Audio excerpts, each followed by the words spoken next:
Danfo offers unparalleled, curated, and bespoke tours across Africa for travelers seeking genuine cultural experiences, enriched with magnificent sights, sounds, and flavors found on the continent. Each trip is reliably curated to ensure visitors are gifted with an immersive and authentic adventure. Whether you find yourself strolling along the charming white sand beaches of Sierra Leone, feasting on the mouth-watering delicious foods in Senegal, observing or partaking in various aspects of the Isheshe traditional system Ifa native to Yoruba land, Nigeria, with Danfo, you will rediscover a fulfilling sense of kinship to the true heart of the motherland, her communities. Our core values focus on integrity, quality, safety, and sustainability. We are uniquely committed to assisting with the advancement of African infrastructure and promoting African businesses, so both travelers and the communities they visit receive beneficial exchanges. At Danfo, we understand the importance of connectivity, and we have created a model which provides bespoke experiences based on your passions or hobbies. With us, expect a long-lasting spiritual bond between you and your destinations. Live, love, Danfo, Africa. To learn more, visit danfo.africa.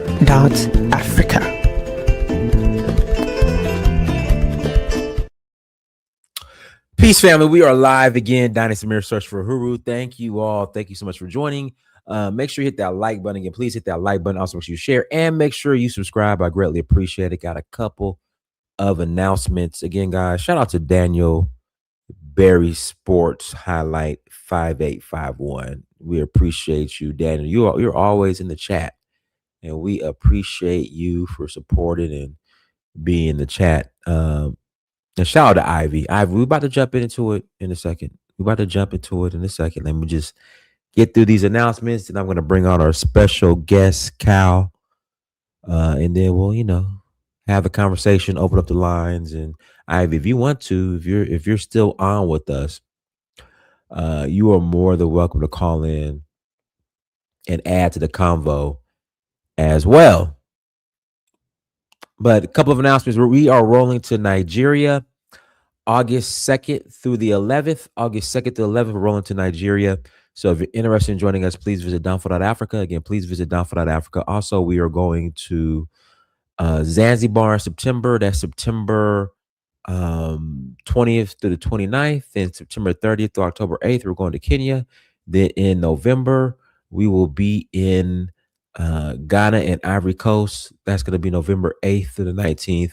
And then we're going to finish the year off in Sierra Leone, November 20th to the 29th. So if you're interested in joining us, please visit Danfo. That's DANFO.Africa. Again, if you're interested in joining us, please visit Danfo. That's DANFO.Africa to learn more. And I need everybody who's watching this, okay? Everybody who is watching this, I need you right now. If you're watching this, okay, I need you to go to Amazon.com. Again, I need you to go to Amazon.com and type in Dynast Amir. All right. And I need you to buy one of my books. Okay. One of the children's books, my sales book. If you're watching this, you need to buy a book. All right. Shout out to Didi Mende Dimples. There we go. Shout out to you for support. She hit me up. She said she bought a book. She wants me to autograph it. Yeah, you send it my way. I'll autograph it. Just pay for the postage back, and I got you. But without further ado, Cal, it's been a minute. Cal, it's been a minute. But let's bring on our special guest. Cal's turning to the side. She must be talking to somebody. Handle your business, Cal. Are you ready? You ready to roll? Okay. Let's bring on our sister. How you doing? It's like I said, it's been a minute. Yeah, it's been a minute. I'm good. How are you? I'm doing well. I like it on Cara. What you got? The African print. I like it. representing Ghana today. I got this in Accra a long time Okay. ago. So Accra is like a fashion hub for West Africa. If people don't know, they've got like Yeah. Ghana is one of the places I like to buy pieces for my wardrobe. You haven't been to Nigeria yet, huh? Oh, I've been to Nigeria. I love Nigeria too. Oh, But okay, okay. oh, I love Nigeria too. The reason I like so Ghana anyway, Ghana's fashion goes way back, Nigeria too, but there's just something about some of those Ghanaian designers that I really Okay. um, All right. like their tailoring. I like Nigeria for so many other reasons. I have a Okay. favorite thing about every place I go to in Africa. I'm sure you do too. Oh yeah, yeah, absolutely. We just got back from Senegal. Love Senegal. Senegal when it comes to the food. My Yes. favorite. I saw you did a post one time where you were talking about jollof and people were like, I said, come on, nobody can compare their rendition to the original. All And right. yeah, I love Liberian jollof, but what we really Mhm. make is like a tomato fried rice. It's a little Yeah, bit different. yeah, but see, Liberian jollof and Sierra Leone jollof is not as tomatoey as Ghana and Nigeria. Oh There's a, no, yeah, no, they yeah, really like the tomato over there. But right. yeah, Liberia and Sierra Leone. I mean, it's tasty, but I like the Mhm. traditional Senegalese jollof. I really do. Absolutely. All right, Cal, introduce everybody who you are, and let's Yeah. have this So important conversation. I'm called Fangula. I'm a researcher. I am Mhm. a public policy professional. Do I've been a public policy consultant for many years, both in the States and in West Africa. But I am also a researcher. So I research, I live in archives, historical archives.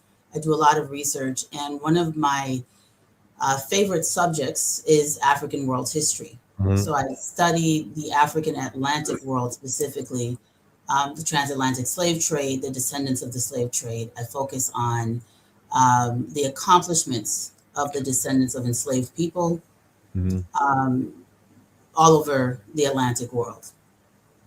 Okay. Okay. Now tell everybody your background. Oh, you want to know my background? Well, that too. I mean, for people So who I'm haven't, it's African, been a right? while. It's Yeah, been a while. I'm such I'm such an African I forget to tell people that I'm Liberian. So Uh, my parents, my mother and my father are Liberian, okay. and I say that because I wasn't born in Liberia, but both of my parents are Liberian, indigenous Liberian, Uh-huh. from the Man ethnic group, which is in northern Liberia in the mountains near the Guinea border. I say that for a reason, which we'll get into later.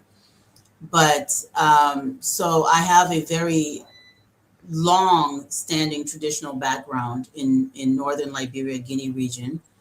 And my parents were in the United States going to school Hmm. in the 1970s, going Okay. to university. What university? By chance, So McAllister and Augsburg, which are two liberal arts Yeah. colleges in Minnesota, uppity Okay. schools, Okay. you Okay. know, uppity schools with a bunch of rich kids, and would give scholarships to Africans Hmm. because they wanted to bring some diversity. Back then, there were no, Somalians and Liberians were not a thing in Minnesota as Hmm. much as they were after the conflicts. And, this is Right. before the refugee crisis. In the 1970s, Minnesota was almost lily white, right? Right. And the black people all look like Prince. I like to always say that. So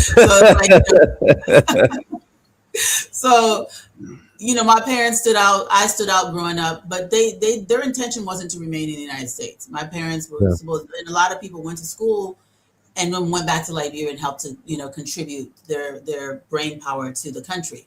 Okay. And unfortunately, 1980 coup happened. Right. And we'll get into that. It did a lot. So I didn't Mhm. end up growing up in Liberia because of the coup and the No. subsequent war and everything else. But that kind of gives you a background Mhm. about who I am, and I hope that clears it up. That clears it up. Everybody hit that like button as you come to the chat room. And in probably about 20, 30 minutes, we'll put the link in the chat room. And you're more than welcome to call in and add to the chat. We'll jump right into it.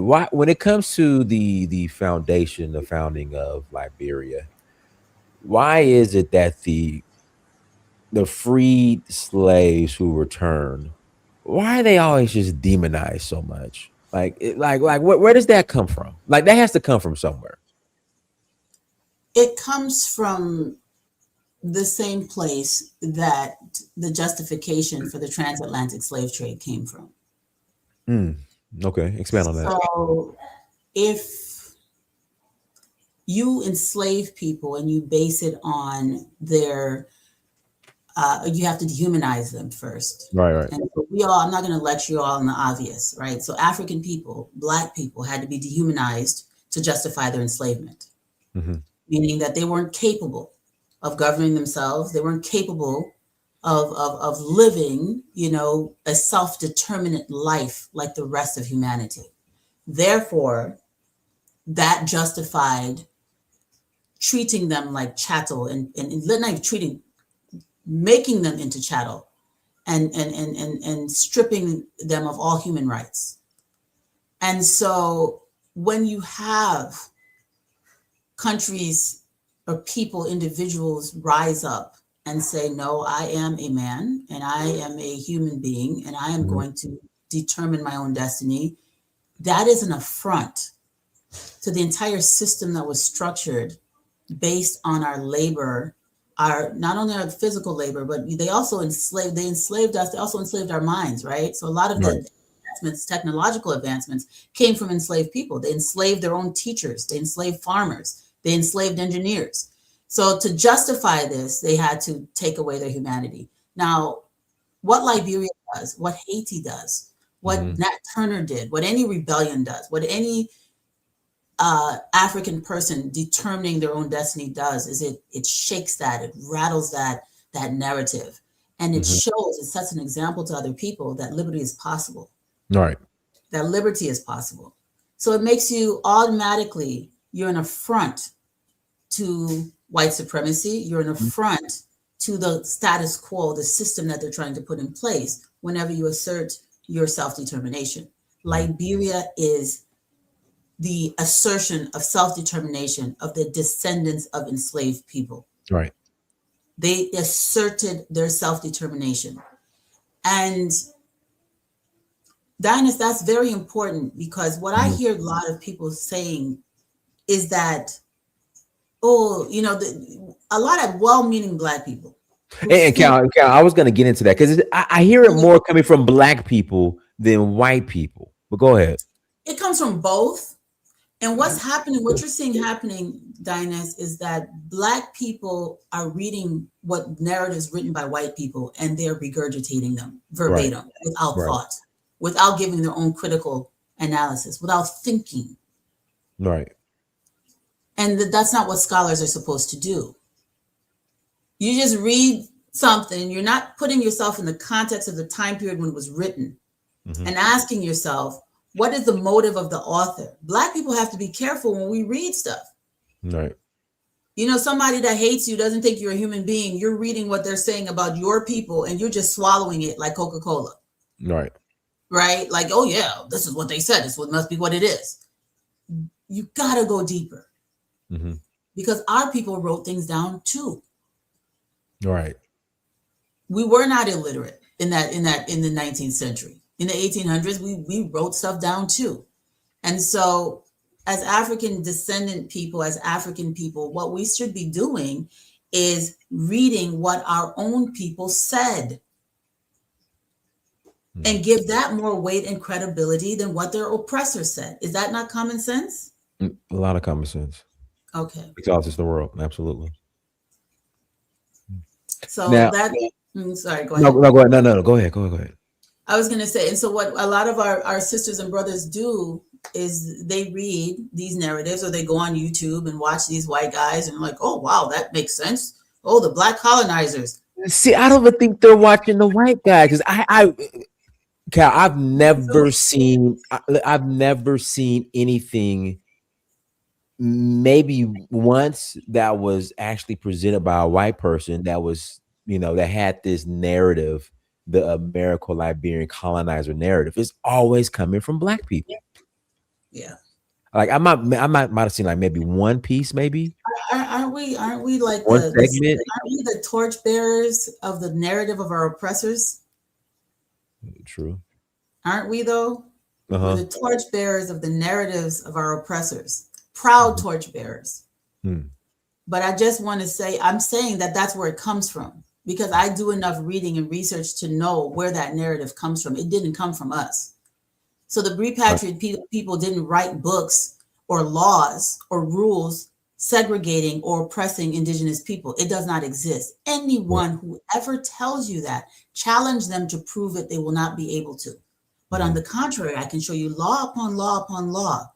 In fact, going back to the original Declaration of Independence, 1847, Hillary Teague specifically talks about there are numbers have grown through the ascension of people from the native tribes, he says. Mm-hmm.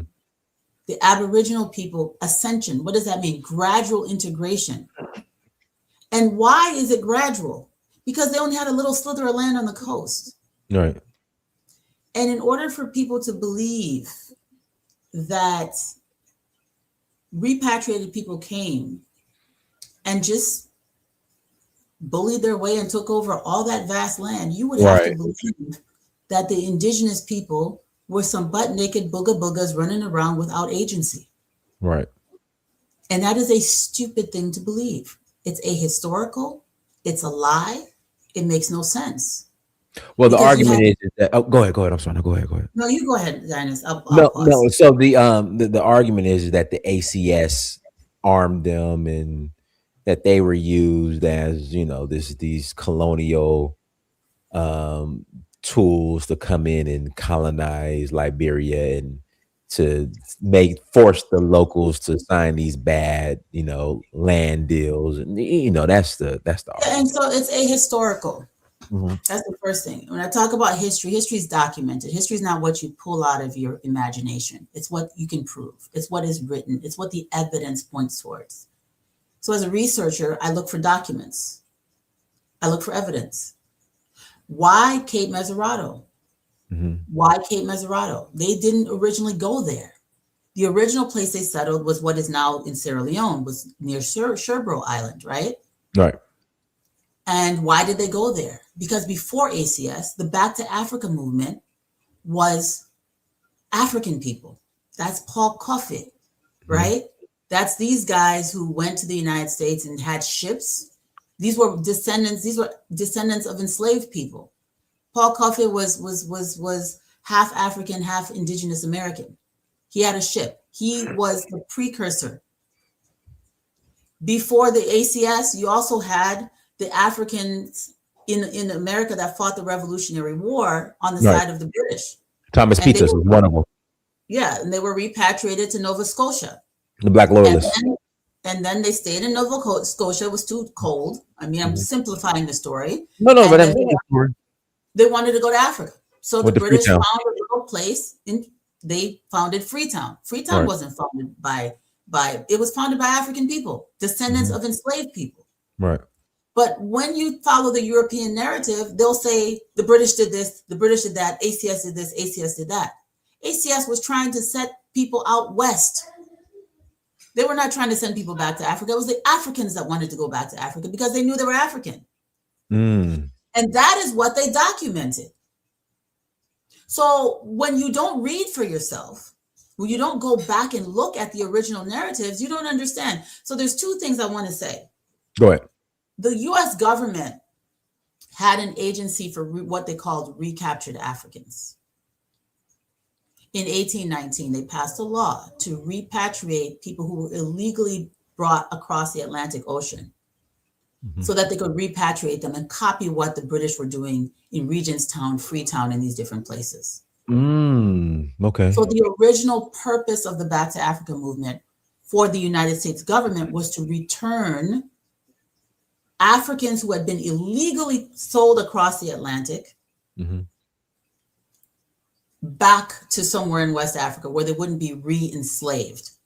Right. But they got to get out of here. They ain't got to go home, but they got to get out of here. Right? However, James Monroe said this has to be voluntary.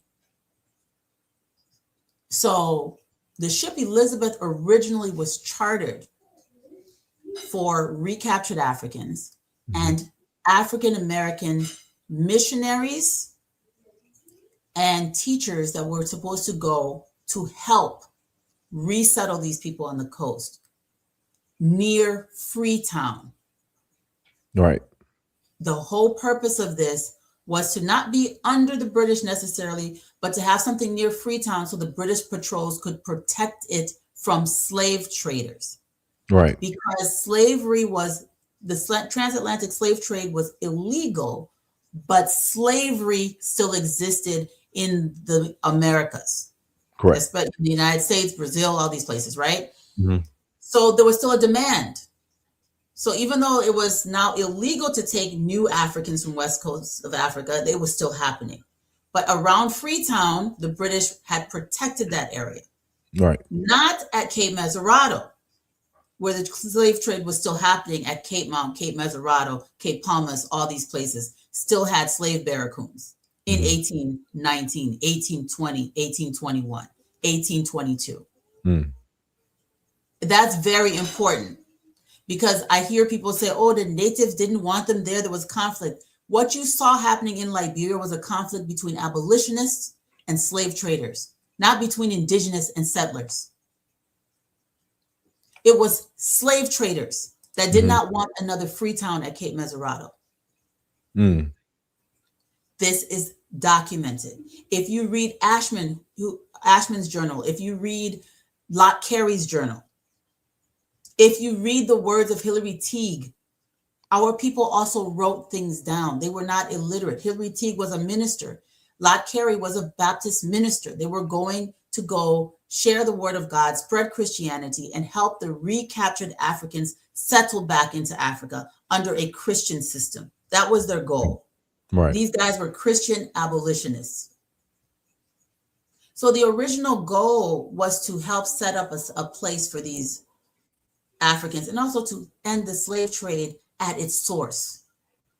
If you read Locke Carey's journal, he's very clear. Do you know that when these people were at Sherbro, most of the people on the ship Elizabeth, more than half of them remained in Sierra Leone. Most of the descendants of the slave ship Elizabeth actually are Sierra Leoneans today, not Liberians. I didn't know that. So because it never went to what we consider Liberia. Most of them didn't want to go on to Cape Mesurado because it was no man's land. They were afraid. It was the soldier, Yeyja Johnson, who fought the War of 1812. He was like, I'm going. We're going to go down the coast. And the thing that these people who halfway study history need to understand, before they went to Cape Mesurado, there were two Sierra Leoneans who had been rescued from slavery by the British and settled at what was called Regentstown. You've been to Sierra Leone? Yeah, I know Regentstown. Yeah. So Regentstown was basically like Freetown, but it was like for Congo Africans, recaptured Africans. Right. Some of those people came from what is considered the Liberian coast today. Two of them were William Davis and William Tamba. Y'all can Google them. William Davis and William Tamba, Tamba, Tamba. Davis and Tamba were rescued as children. They were enslaved as children. They were liberated and taken to Regentstown, where they grew up, went to school, became Christian, and then became evangelists. They used to go down the coast to where they were kept in captivity at Cape Mesurado. And Tamba and Davis would then minister to people, especially the slave traders, and try to get them to stop.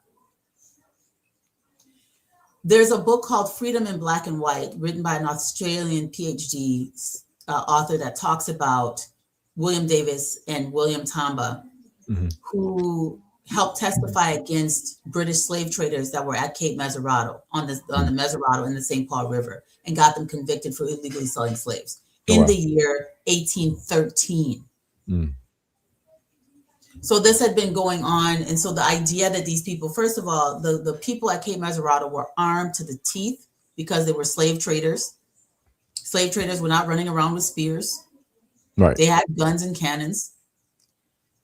The people at Cape Mesurado and its environs, Cape Mount, The first place they tried to take them was Cape Mount to settle when Sherbrooke didn't work out. I'm all over the place. Y'all interrupt me if I'm confusing. No, go ahead. Take your time. Take your time. So when ACS landed, the conditions were terrible. People got sick. People died. Those who survived, many of them were like, you know what? We're going to Freetown. We're not staying here in this swamp. And they went on. The British transferred many of the people on the ship to Freetown. If I can interject real quick, people who aren't familiar with Sherbrooke Island is where Idris Elba is, his project right now. Yes. His city is where he's developing it at right now. Go ahead. So we had two ships that went there to what is now Sierra Leone, within the boundaries of the country of Sierra Leone, which was the ship Elizabeth, and the second ship was the brig Nautilus. The Nautilus is a ship that Locke Carey was on. Okay. And I hope all of y'all listening know who Locke Carey is, because very significant in Black African world history. So Locke Carey was on the brig Nautilus. Those two ships went to Sierra Leone. The ship Elizabeth the people on the ship Elizabeth went through such an ordeal that majority of them did not want to follow ACS any further down the coast. They were like, screw this. We're going under the British. We don't want to die. We're done. We're done dealing with these slave traders on the coast. They're sitting there. They can see slave ships. Right. Off on the coast. At crack of dawn, you look out in the horizon and there's a slave ship carrying slaves back to Brazil or wherever they're carrying them, Cuba, wherever, right? Right. And imagine that trauma. So exactly. they're not wanting to go further down the coast. Some of these people are recaptured Africans. They're thinking they can get sold back into slavery. We're not these American people, that could read and write and defend themselves. We could get sold into slavery too. So a lot of them then go on to Freetown. Mm-hmm. The remainders, which was a lot Carey on the Nautilus and others, Yeyja Johnson, who was again fought the War of 1812, Hilary Teague, who was a minister, all went on to Cape Mesurado because William Tamba and William Davis were the first to introduce them to the people at Cape Mesurado. It was a mulatto, a mixed race, former slave trader named John Sterling Mill, who was half British, half African, who originally said, hey, I no longer use Providence Island. It was a slave barracoon that I used to use. I no longer use it. You all can settle there. Right. And this was 1812, right? Am I right? No, this was 1821. 1821, okay. December of 1821 is when they signed the agreement. Okay.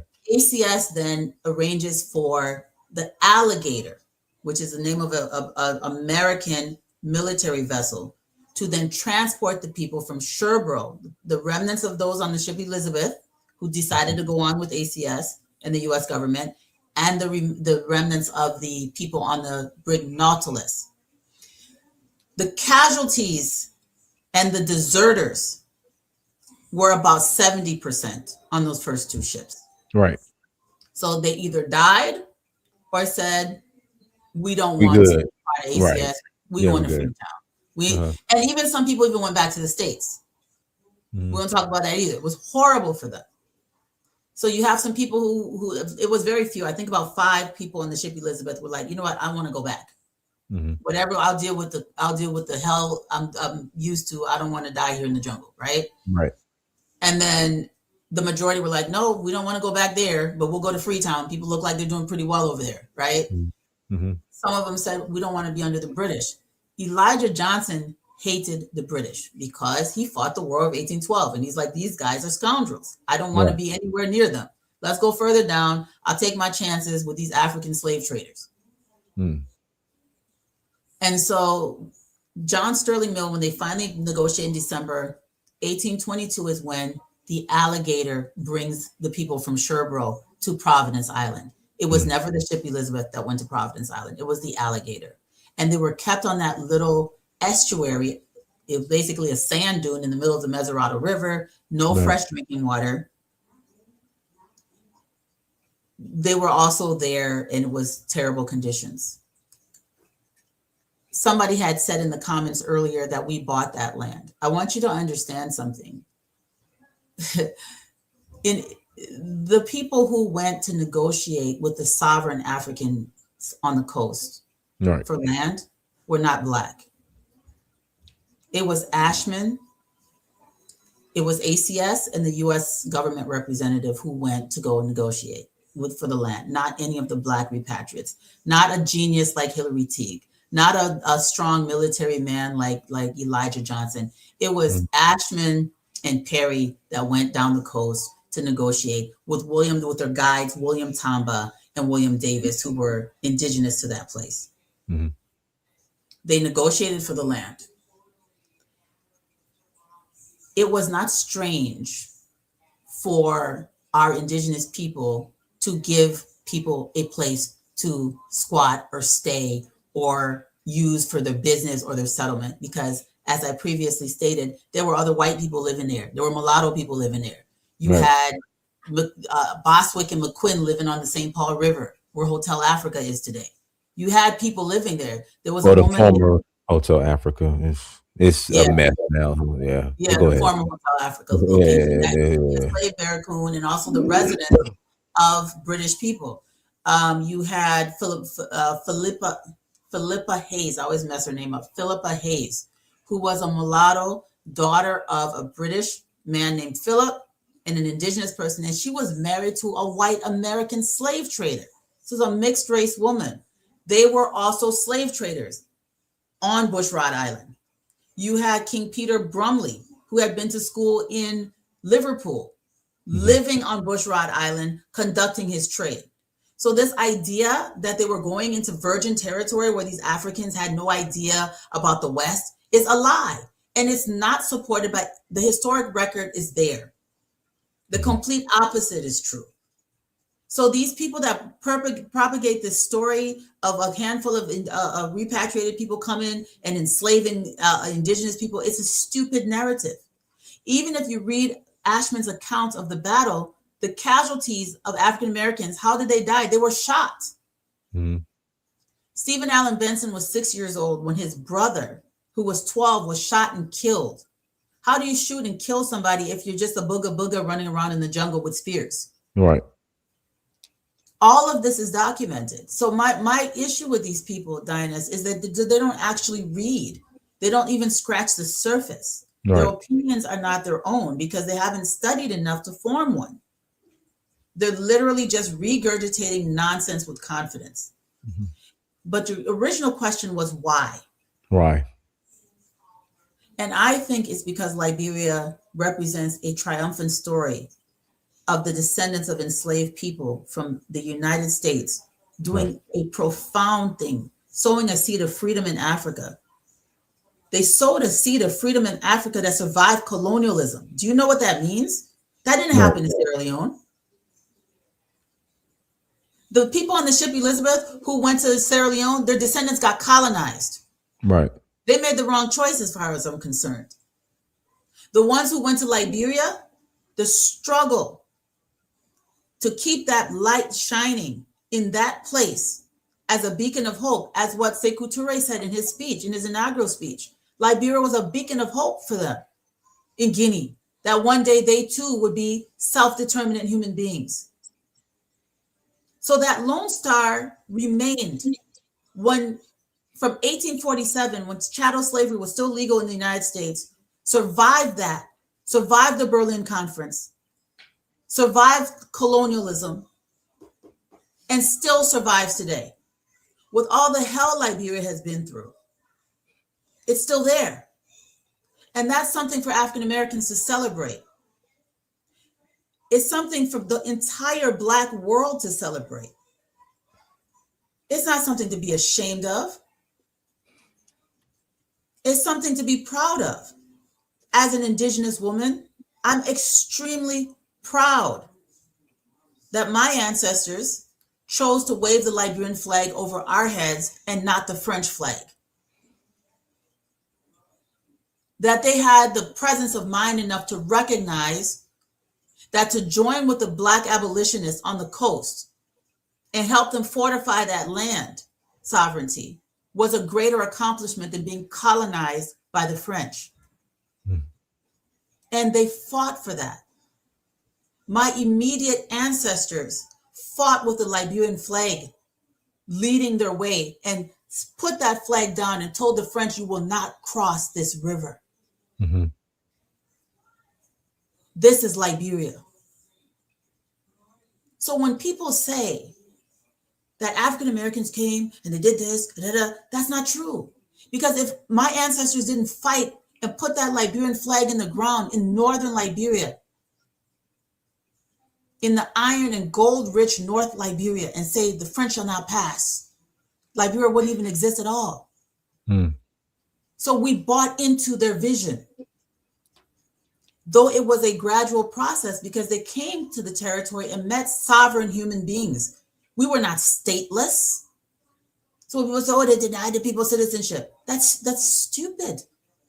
How can you deny people who belong to kingdoms citizenship of something you're just starting on the coast that they allowed you to squat on?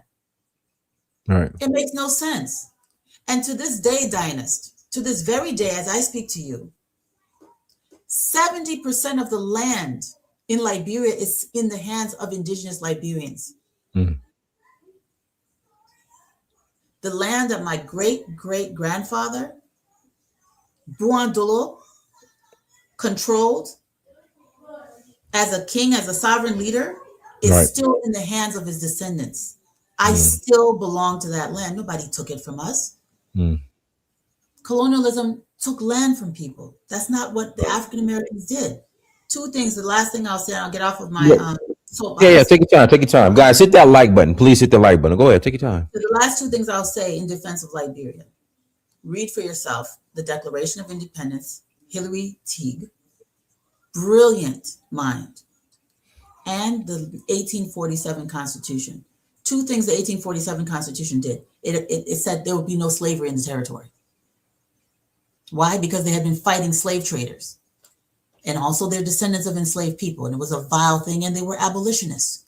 So slavery was outlawed in Liberia. Haiti first, Liberia before America. Juneteenth, 1862, Liberia, 1847.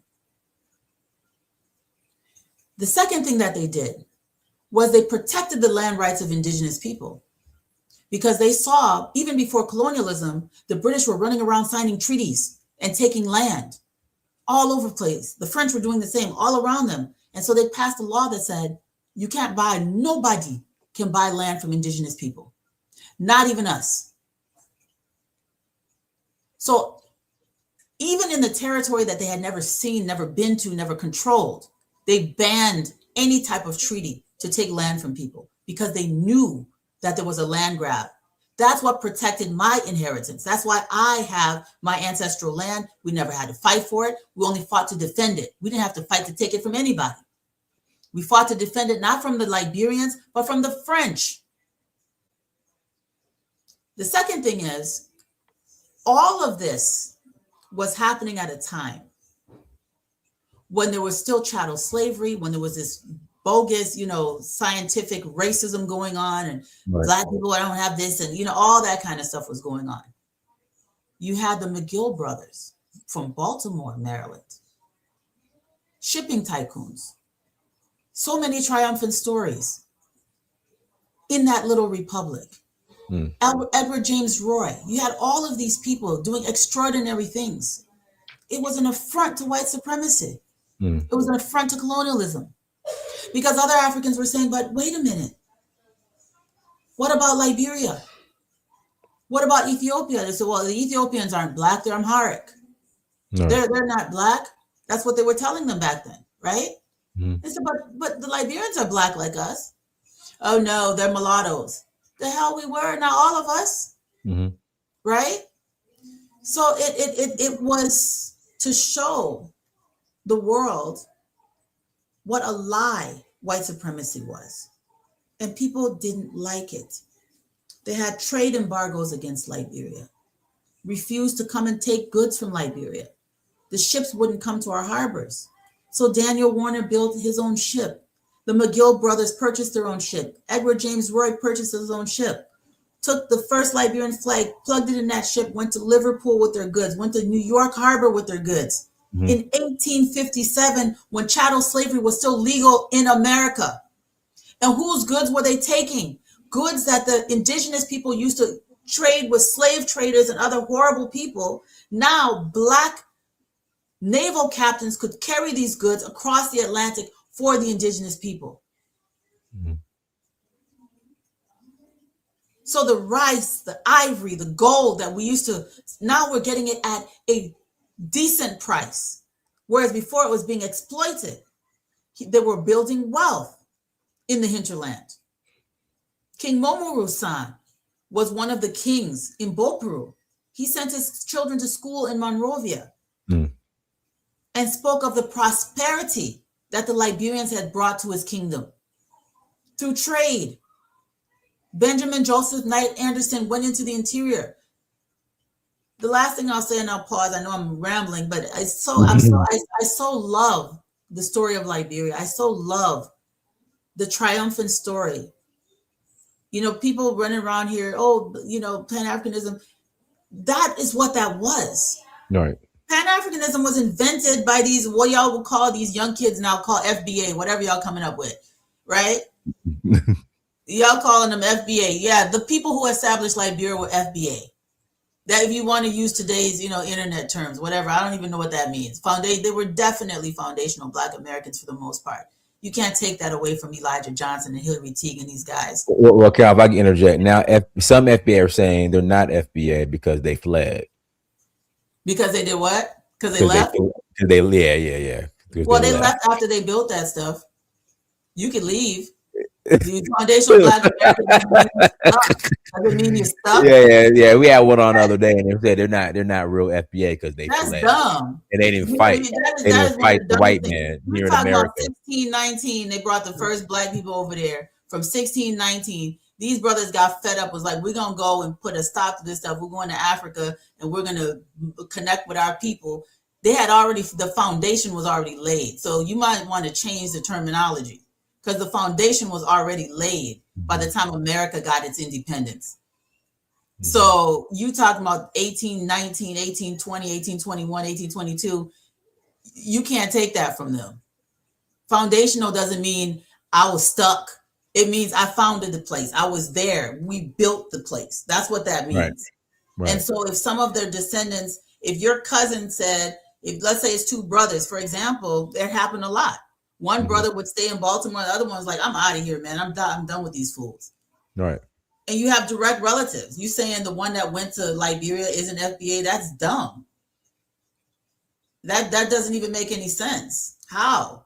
Dinus, if you've got two cousins, I'm just saying what some of the FBA said the other day on their show. I think they don't know what foundational means. I think maybe they need to change the terminology. Maybe they want to say foundational Black Americans who can't leave or don't want to leave. Right, exactly. So they say if you leave, you're not FBA if you left. No, you are, and you can't change that. You can't take it from them. You just left. Dinus travels all the time. Right. You can't take that from him. Well, they even question my FBA-ness because I travel and have citizenship in 2 African countries. So they question my FBA-ness sometimes too. That's weird. Is that how far down the rabbit hole they going? They want to act like Trump. Well, is that now that the Native they're Native American Indians, where the slave ships at. You know what? I grew up in Minnesota, and I grew up with real Black Indians. And I remember, shout out to my sister Jennifer Strong and all of them, but their mothers are Native American, fathers Black, and the racism they endured as kids growing up from their Native American families. And then, they always embrace their Blackness. And a lot of people in Minnesota, the people that are really from there, have a lot of Native American admixture. And I've never seen any of them deny their African heritage, any of them. Right. And a lot of them embrace both, but they're always, I remember being a child in elementary school, and my best friend, Jennifer Strong, she was half Native American. And she would always talk about how her mom's family didn't, respect her or didn't like her because her father was Black. Her father was, and it was just, it's what it is. But I'm not saying Black people don't have Native American ancestry, but most of your ancestors ain't Native. We have, so Black Americans, we have way more Irish admixture or European admixture than we have anything Native American. Yeah. But Yeah, whatever. And then some of y'all got good hair because you're Fula and Right. Fulani. Mhm. I was going through the slave journals, and a lot of Fulani people got sold into slavery, and they had that curly hair, and then you Mhm. look at them, you'd be like, oh, she must have been Cherokee. No, she was Asada before Right. Right. Right. Right. Right. Let me Guys, leave it alone before I get your audience mad at me. it's I'm all just good. listen, y'all. It's all love. I'm teasing, and I don't listen. In I don't fact, really. Cal, go ahead. In fact, I'm M, who is super FBA. We'll ask him if the Black Americans who left to settle in Liberia, if they're FBA. But go ahead and So finish. he's saying that he's revoking their history. How Well, can you revoke somebody's history? I'll let him speak for himself. How But can you revoke somebody's history? go ahead, M. So M, Do it. so M. The And you got question is, locked. so And you M, got are the locked. I'm are revoking the your FBA because you got locked. How about that? No, I'm just playing. are the Black Americans who left to settle FBA settle Liberia, are they FBA? I mean, I think there are still Black Americans. As far as FBA, that's a moniker. We have many monikers. We have different acronyms that we use. So I think they're still part of the bloodline. So are they FBA? Are they FBA? Yes or no, M? I think they're Negroes. Back then, they were called Negroes. Free Negroes, free people of Woman, color. stop. You need to stop. FBA was an acronym created by Tariq Nasheed that didn't exist in I 1821. know it didn't exist, but who does it cover? Educate me. It covered those people. I guess, to be frank, yes. So So they're they were FBA. FBA, right? Because they were Yeah, from they're FBA. Okay. It's just like how the guest says that her family was from Liberia and she was born in Minnesota, yet she says she's an indigenous Liberian. So the same thing applies. It don't matter where you go, you still got the same genetics, the same DNA. Yeah. I mean, I'm all for it. If a cat has kittens in the oven, they don't make them biscuits. But how many generations of cats having kittens in the oven before you get biscuits? You're never gonna get biscuits. Hey, look, can I ask the question, please? I just wanted to joke around a little bit. Go ahead, let's be serious. Oh yeah, I know Malcolm X said that as far as like bringing the slaves over here, just because you was born over here, you're not a. He was saying that basically you're not an American just because you came over here. He was just talking extremity. It was just an extreme analogy. Mm-hmm. But I was going to ask you a couple of questions if I could. You said that in the 1970s when your family was in Minnesota, there was few Black people here, and the ones that were here looked like Prince. So I want to ask you, did you know that a lot of the infrastructure in Minnesota was actually built by Black Americans, including the Capitol building, a lot of the cities, and also, what do you mean by look like Prince? Are you saying he's a mulatto? No, I'm not saying he's mulatto. I'm very dark skinned, as you can see, very, very dark skinned. So most of the Black people that I grew up with were light skinned. I know light skinned people. I know light skinned people that have dark skinned kids. No, I'm just telling you what I grew up with. I know my life. I know who my friends I grew up with, who I went to school with. But that's a normal part of Black. I guess FBA. We have people, children of all types of colors. Like it don't matter what the parents are. The child will come out each color. Let me answer you, hon. Okay, go ahead. So I live in Georgia now, and there's more of a diversity in complexion in Georgia than what I grew up with when I was a kid in Minnesota. Now in Minnesota, by the time I got to high school, you had a huge migration of Black people from like Gary, Indiana, Chicago, and then you start seeing more darker skinned Black people coming to Minnesota. But when I was a child, almost everybody was light skinned, and that's just what I saw. Okay, I wanted to say this. Mm-hmm. I know Donis asked the question as far as like why is it this narrative that Black Americans oppressed the Liberians, and you said when you was answering that when the Black Americans got there, they met sovereign leaders. Are you aware that West Africa was controlled primarily by the French and the British? I think the British territory was called the Royal African Company, and I read this book called the Le Code Noir. It was a book by King Louis the 13th or 14th, dealing with the Louisiana. All of this was called Louisiana territories to abolish illegal slavery. So they actually was enfranchising people from what they call Santo Domingo. They was already enfranchised before the French Revolution.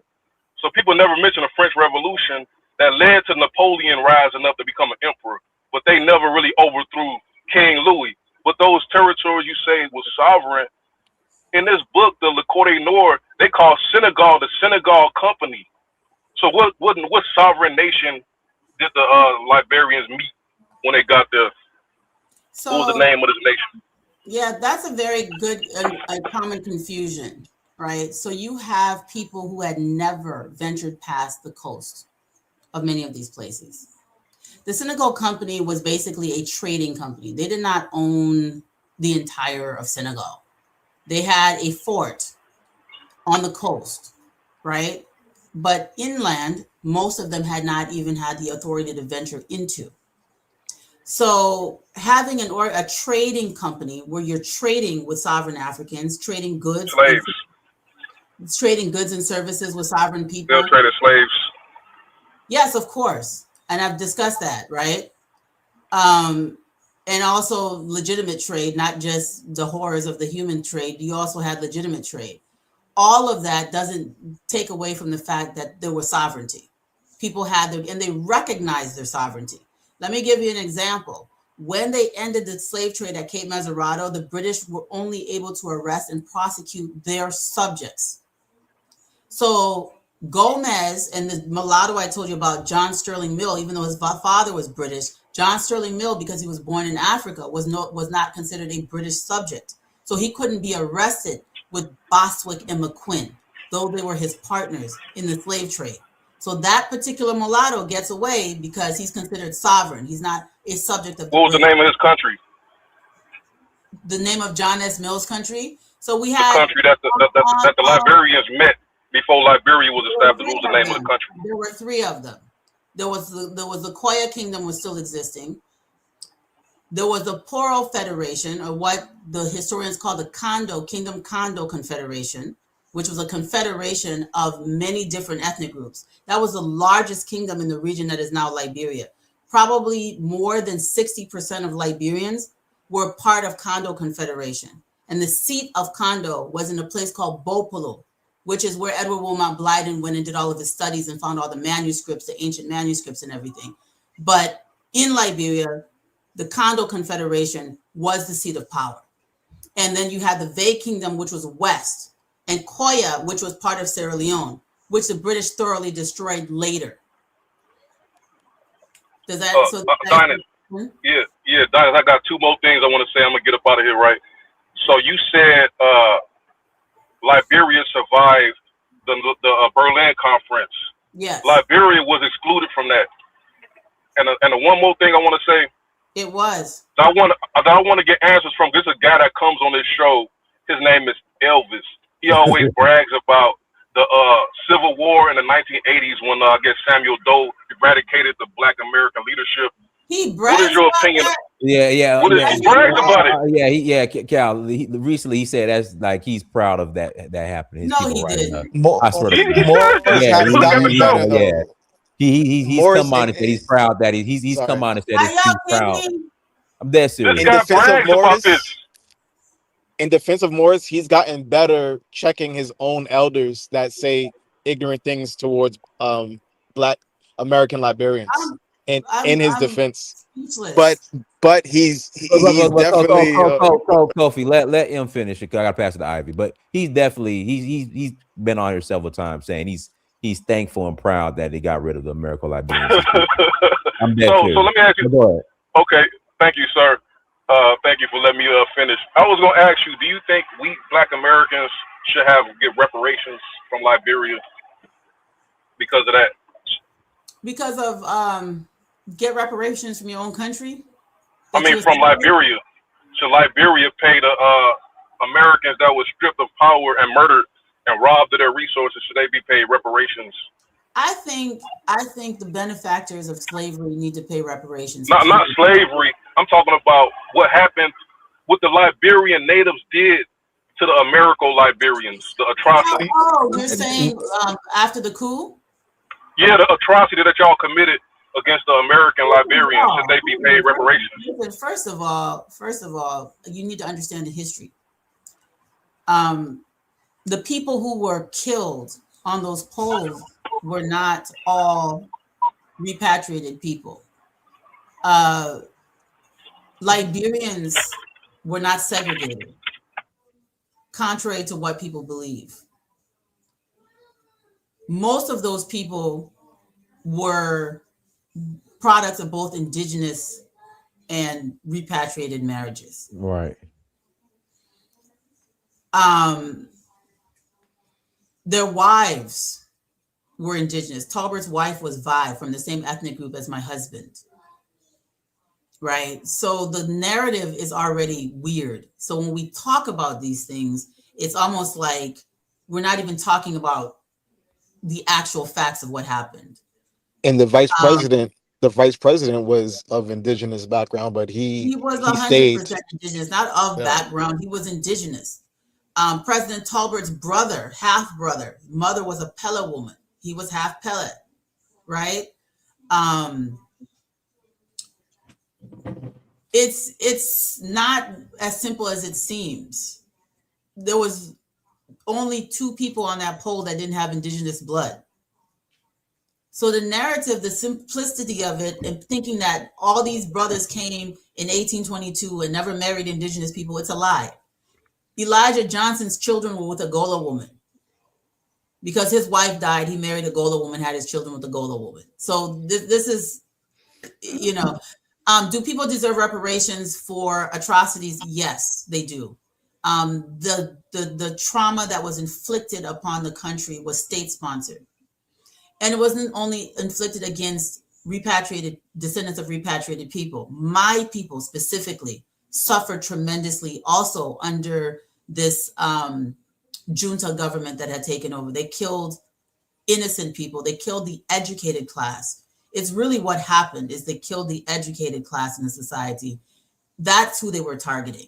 It was the people who dared to start their own companies, not businesses, but companies. Maserati group of companies, fisheries, people who were controlling the territorial waters, people who were thinking. So people who died on that pole and people who died in the aftermath and people who were killed after Samuel Doe took over and continued to slaughter, he was killing educated Native people, exiling them. People were running away. My own father was murdered brutally by Samuel Doe's people for no other reason than the fact that he went to school. My father was indigenous, but they considered him to be so-called Congo because he spoke English well and went to school. So the simple narrative of Congo versus Native is a lie. It was a class issue, and the classism it was not just about ethnicity. It was about level of education. It was about a bunch of foolish people allowing operatives from other countries to use them against their own country. Are they owed reparations? Absolutely. And then the thing is, who? And if you really go down that rabbit hole, we did the Talbert documentary, you'll realize who was actually behind that whole coup and the slaughter of those people on the pole. But go ahead. Well, let me pass the mic to Ivy. Go ahead, Ivy. Hi, can you hear me? Loud and clear. Okay, so I am an American descendant of slaves, and my family I have traced back to 1645. Wow. In the United States. I do claim the so-called American Liberians. I also claim the blacks who fled to Canada. They are all foundational Black Americans. If you were here, you are so-called foundational. I don't want to get into all that because it's foolishness. I think it was a good thing that Black Americans who received their freedom went off to set up other places that Blacks can go to if they did not want to remain here. So what do we do? Because I do feel as a Black American that Liberia is a part of my inheritance. So what do we do to bring Black Americans together and Liberians together in a truth and reconciliation to do something, because that was a great accomplishment for descendants of slaves and freedmen to go over there and set up that republic. And it's a positive thing. But what scares me is that if black people go back to Africa in a large number, will it be a part two? Will we be attacked again, ran away, and put on a pole? And should I be telling blacks, remember Liberia, the way white people say, remember the Alamo? So there's a lot of my cousin Vivian is married to the grandson of President Talbert, whose daughter was a close friend of my mother. Talbert's daughter, Marisol, rest in peace. Christine Norman was a close friend of my mother's. Her father, Talbert, was a president who was murdered in the coup. And Christine Norman married a Gola man who was indigenous, and they had my cousin's husband, Bemba. So this idea that this group was attacked as if we're separated from each other is what I'm trying to say. It isn't the truth. It isn't the true story. Okay. Also, E. Reginald Townsend, despite his name, was a Mambambasa man. He was indigenous. He was also killed on the pole, and he was an elderly statesman, right? Our vice president at the time of the coup was a Basa man, indigenous man. So Talbert's vice president was indigenous, and it wasn't even the first indigenous vice president. The first indigenous vice president was James J. Dosen, who was a Pan-Africanist, a close friend of Marcus Garvey's. So Liberia's history is so distorted. So Sister Ivy, what I will tell you is that I think Liberia is in fact African American heritage. It's Caribbean American heritage. It is a Pan-African state. It was established primarily by foundational Black Americans. I don't really like the term. I'm just humoring y'all with it. I don't know why we have to say foundational Black Americans, because I don't hear people saying foundational white Americans. White people get off the boat and they're white. Well, white people, the whites who were here, they called themselves heritage Americans. So the white so settlers, y'all copying them. I got you. no. Yeah, the white settlers have always established themselves here. They even have something called the Mayflower Society.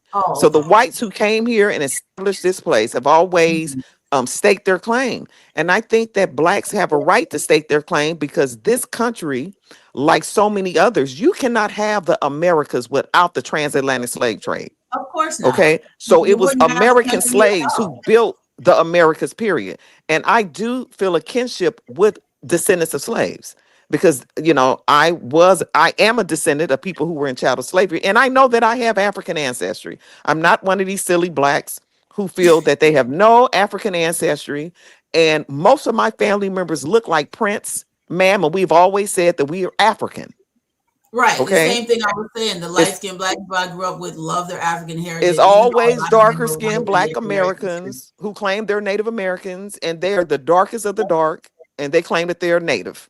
So I don't understand it. Proud Americans. I don't want to tell people how to define themselves. They have a right to define themselves, and I support it, because I would be classified technically a FBA, a ADOS, a freedman, a Black. Well, I'm Liberian American, and I don't try to pretend to not be. I'm very proud of my heritage too. But what can we do? What can we do? Because I think it was a great accomplishment for Blacks to go there, to Sierra Leone, but especially it's something special about Liberia, because when I was a little girl, I'm a Gen Xer, that was the place that the Black Americans used to go vacation when I was little. I was told that was a part of my inheritance, was Liberia, that if I wanted to go back to Africa, that Liberia was set up for me. I was raised under that. Wow. That's the way I was raised, because people in my family were old school Pan-Africanists. And so I heard positive things about Liberia, and I was told that was mine. And then next thing I know, people are on polls. So it's just too much for me to handle. Yeah, I mean, So the purpose of the show wasn't really to talk about the coup, but there's a documentary called The Assassination of William V.S. Tolbert, and I am actually one of the researchers for that documentary. I would love for you all to try to see that film because it really breaks down what happened. Okay. Again, it's not a simple narrative. Like I said, one of my favorite people in Liberian history, Dynast, that's Liberia. Yeah. Everyone. This is my dad and sister. Both of them, RIP to both of them in Liberia, like in the 80s. In the 80s. Well, no, actually, was this in the 80s or this is the late 70s. This is 70s. Probably actually. The late 70s. Yeah, this is the late 70s. This is this is 70s. Yeah, so this is my dad and my sister. They looking real fly, sir. Yeah. So, Liberia, the people that were killed on the polls, like I said, Reginald Townsend was indigenous. Always talked about being born on a banana leaf, and when Liberians say that, especially older people from that generation, what they meant to say was that I'm indigenous, right? So this idea that there was this exclusion of indigenous people is a lie. So what you're saying, everybody was intermarried, everybody belonged to everybody's family. It was a class issue.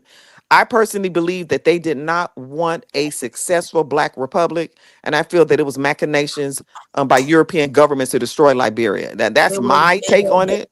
It was your government, my sister. And I can believe that. I can believe that. It was the Cold War era.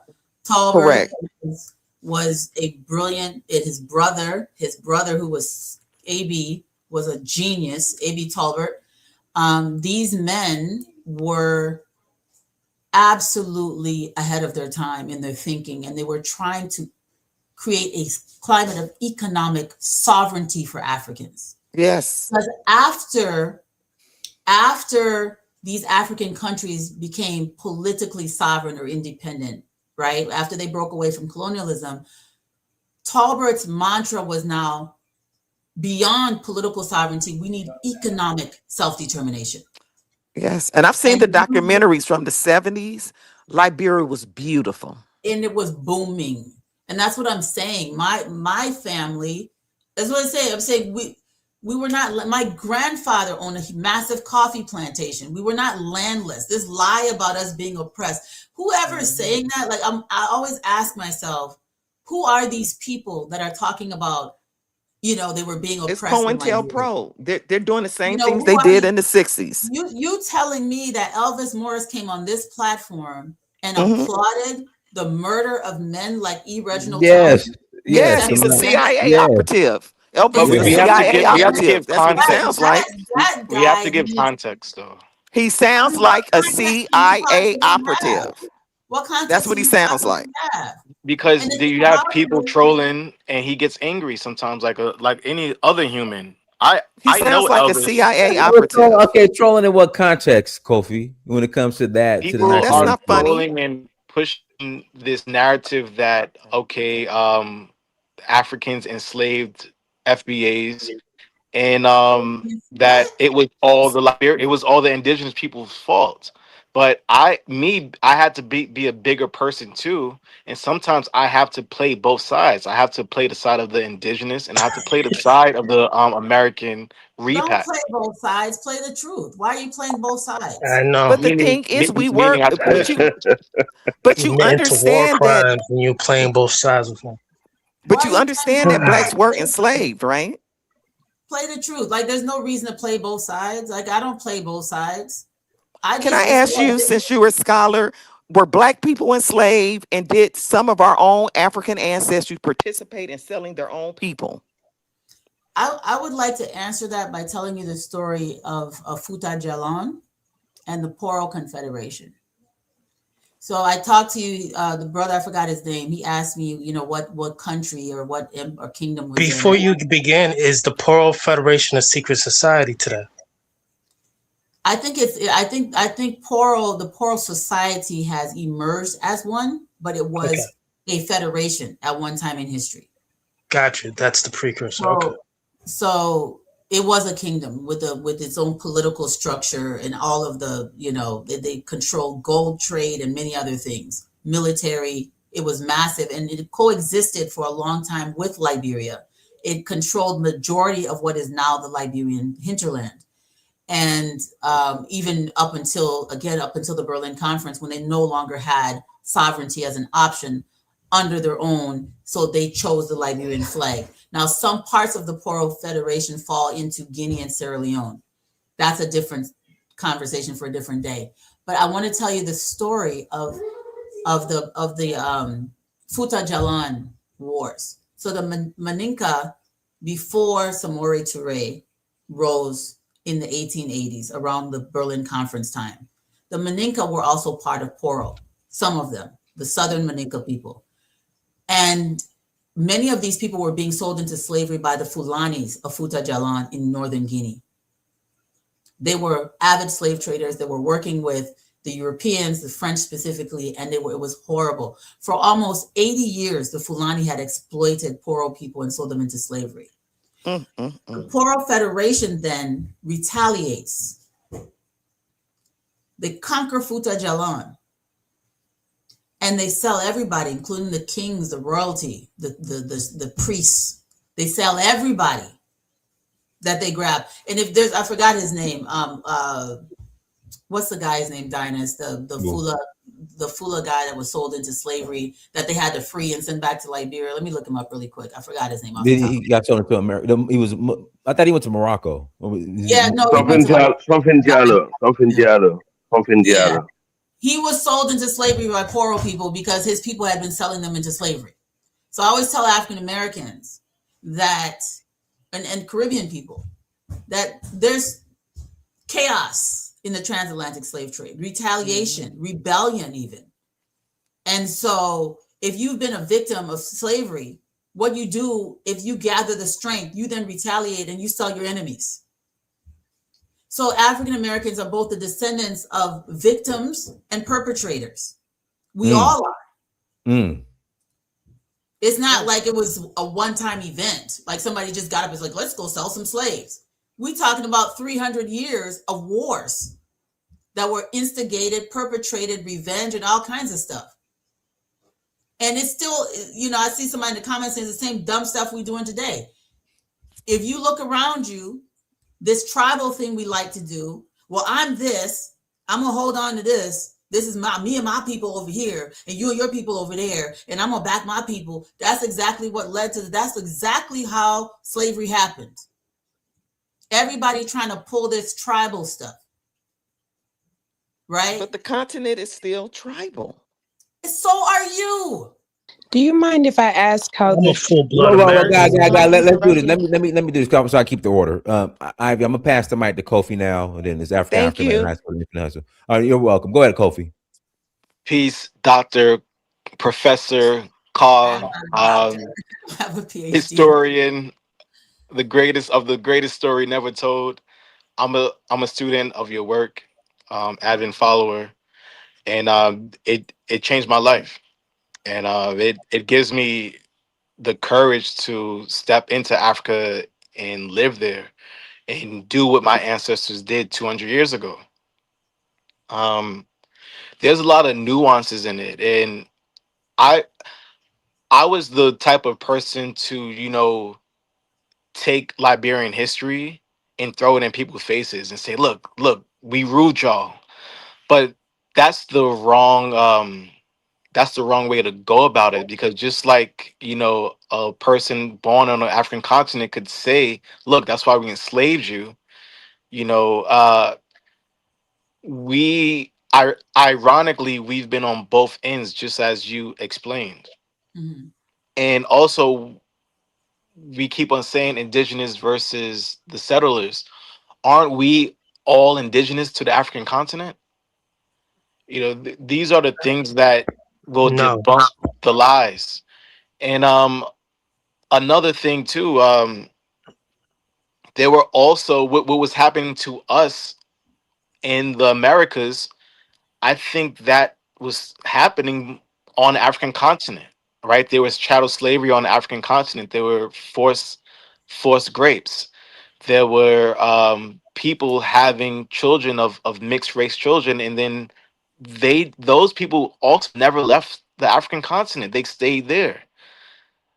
I like to when a Ghanaian person calls me a white man, I have to remind them that look, your God Mince, your God King, they took on husbands, right? Their royals took on English husbands, right? And look how he looks today. He's fair skinned. He looks like my cousin. And I have to remind them of J.J. Rawlings. We look, one of the surprising things of me going to the African continent, I didn't know there was so many fair skinned people. And I think I think Africans don't let fair skinned people out. I think they keep the light skinned people inside Africa. They don't let them out. They don't let them go. And it will debunk so many things. I have a question after this final statement. The FBAs, they like to say that those who left delineated, right? And Absolutely. those who left before 1865 had a delineation. Well, there was a 200-year period where Black Americans and Caribbeans and all Africans were traveling from the West to gain citizenship in Liberia. Every decade there was some families coming from the U.S. Those who had skills in farming. Early on in the 1900s, in the mid 1930s, in the 1940s, 1950s, 1960s, people kept on coming, and we have to debunk this propaganda because I think it's dangerous. Uh, do you Delineation is not propaganda, sir. how It's I want working. you to answer? I want you to answer this for the audience. How many generations do you have to be removed from Africa to consider yourself either African or a native to another country? Um within Africa, how many generations out of Africa do you have to be removed from Africa to be considered whether you're indigenous or not? I hope I said that, interpreted that Yeah, so correctly. Kofi, I think when you ask this, my mentor, um, who was actually from Georgia originally, but he was a professor in Minnesota when I was growing up, Mahmoud Al Qadi. Um, he said something to me once, and I'm going to say it to you. When you ask this, you ask the wrong question. Why do we call ourselves Africans? Why do we call ourselves Black people? Why do we find the need to congregate together to defend ourselves against what? So this is not about how many generations you have to be somewhere to be considered a native. This is about how many generations do we have to carry the blight of slavery on all of our shoulders? Because the truth of the matter is the transatlantic slave trade dehumanized Blackness, period. And we all carry the crutch and the burden of it. And the idea that everybody on the continent of Africa is not a descendant of a slave is a lie. There were many people liberated from slavery and taken from slave ships and from slave barracoons and left on the African continent. There's a huge slave class of Africans in Ghana. Majority of the people you see every day in Ghana are descendants of slaves, people that were on their way to ships to be shipped off. So this idea that everybody is different and everybody in Africa has always been free is a lie. And the reason I say you're asking the wrong question is how many generations does it take for you to turn white or Chinese? As long as you look like you do, as long as you look like you do, the world is going to treat you accordingly. And no matter what you call yourself, you can get up and down, jump up and down all day and say you're FBA, FBA, FBA. You don't control a damn thing in this country. They're going to treat you like crap. And that's why some of your cousins went to establish their own self-determinant place. I'm not saying that African Americans don't have a right to claim this whole doggone country, because you absolutely do. The truth of the matter is, we don't collectively have the power to give you guys to do what you need to do in America. And you have to realize that you will not be able to do it on your own. These fools are connected to Europe. They're connected to the white South Africans and Australians. They are united all over the world under this cloak of whiteness. While we're sitting down here doing this weird backward tribal stuff. Doesn't mean you shouldn't be proud of who you are. Be proud of your culture. I'm proud of mine. But I also know you're my people, if you know it or not, because I can't survive without you, and you cannot survive without Africans and Caribbean people. I don't care how ignorant we are, how much we try to deny it. The fact of the matter is we're all in the same doggone pot of disrespect, and we're all being disrespected for the exact same doggone reason. And nobody cares that your people slaved in this country from 1619 forward. They don't care. They're going to still treat you according to how you look. Nobody gives a damn that I'm descendant of people that I'm extremely proud of, and I come from this line. I'm a descendant of Buandolo. Nobody gives a damn. When they see me, they see a Black woman, and I carry that cross with me. And until we put ourselves in an economic and political position where we can be self-determinant, the same thing that these people were striving for in 1822, 1847, and on forward, until we get in that mindset, we're going to still be treated the same. So calling yourself FBA doesn't liberate you from being a Black person. Me calling myself, ma'am, are you oppressed? Does not liberate me from being a Black person. Somebody saying I'm Jamaican, or even calling yourself a Native American, doesn't liberate you from being a Black person. Exactly. Knowledge of self. Are you oppressed, ma'am? Well, Are you still oppressed? Hold on. I gotta pass the mic. Africa. Then after that, you have the floor. You have your chance, man. So go to Africa. Yeah, greetings, Dynast. Thank you again for the great work. I mean, Sister Cow, it's nice to hear from you. You know what? Hold on. One second. Let me read these super chats first. No problem. Kofi, thank you for the super chat. 499 holla. CBS 60 Minutes segment on the Tolberts was the biggest hit piece on Liberia. After it was released, that angered Liberians against their own people. Babaliko 9354, thank you for $5 holla. The white only take, they are not good nowhere. Elvis Morris, thank you for $10 holla. Here goes Elvis. Great show, Dynast. Wish I could join the panel, but unfortunately I am busy. Please ask your esteemed guest where she was born and raised, and what was the first time she went to Liberia. All right. But you already let Africa speak, and then you could respond. Go to Africa. No, she can answer. She can answer. Let her answer. Yeah. So I think what he's trying to do is what a lot of Liberians try to do, and say, "Oh, you're Black American because you were born in Minnesota and you were raised with Black Americans, and you think you're Black American." And I do have. I was mentored by, grew up with, ate with. People came to my house. I went to their house. I'm a product of Minnesota. I was born and raised. I'm extremely proud of that. I'm proud of the people that nurtured me and treated me like one of them. I didn't have that experience that a lot of Africans have when they come to America, where they get called African booty scratcher and then they start crying and say they hate all Black people. I didn't have that experience. Did I get bullied for being dark skinned? Yes. I bullied people for being fat. I bullied people for being short. That's what we did when we were growing up.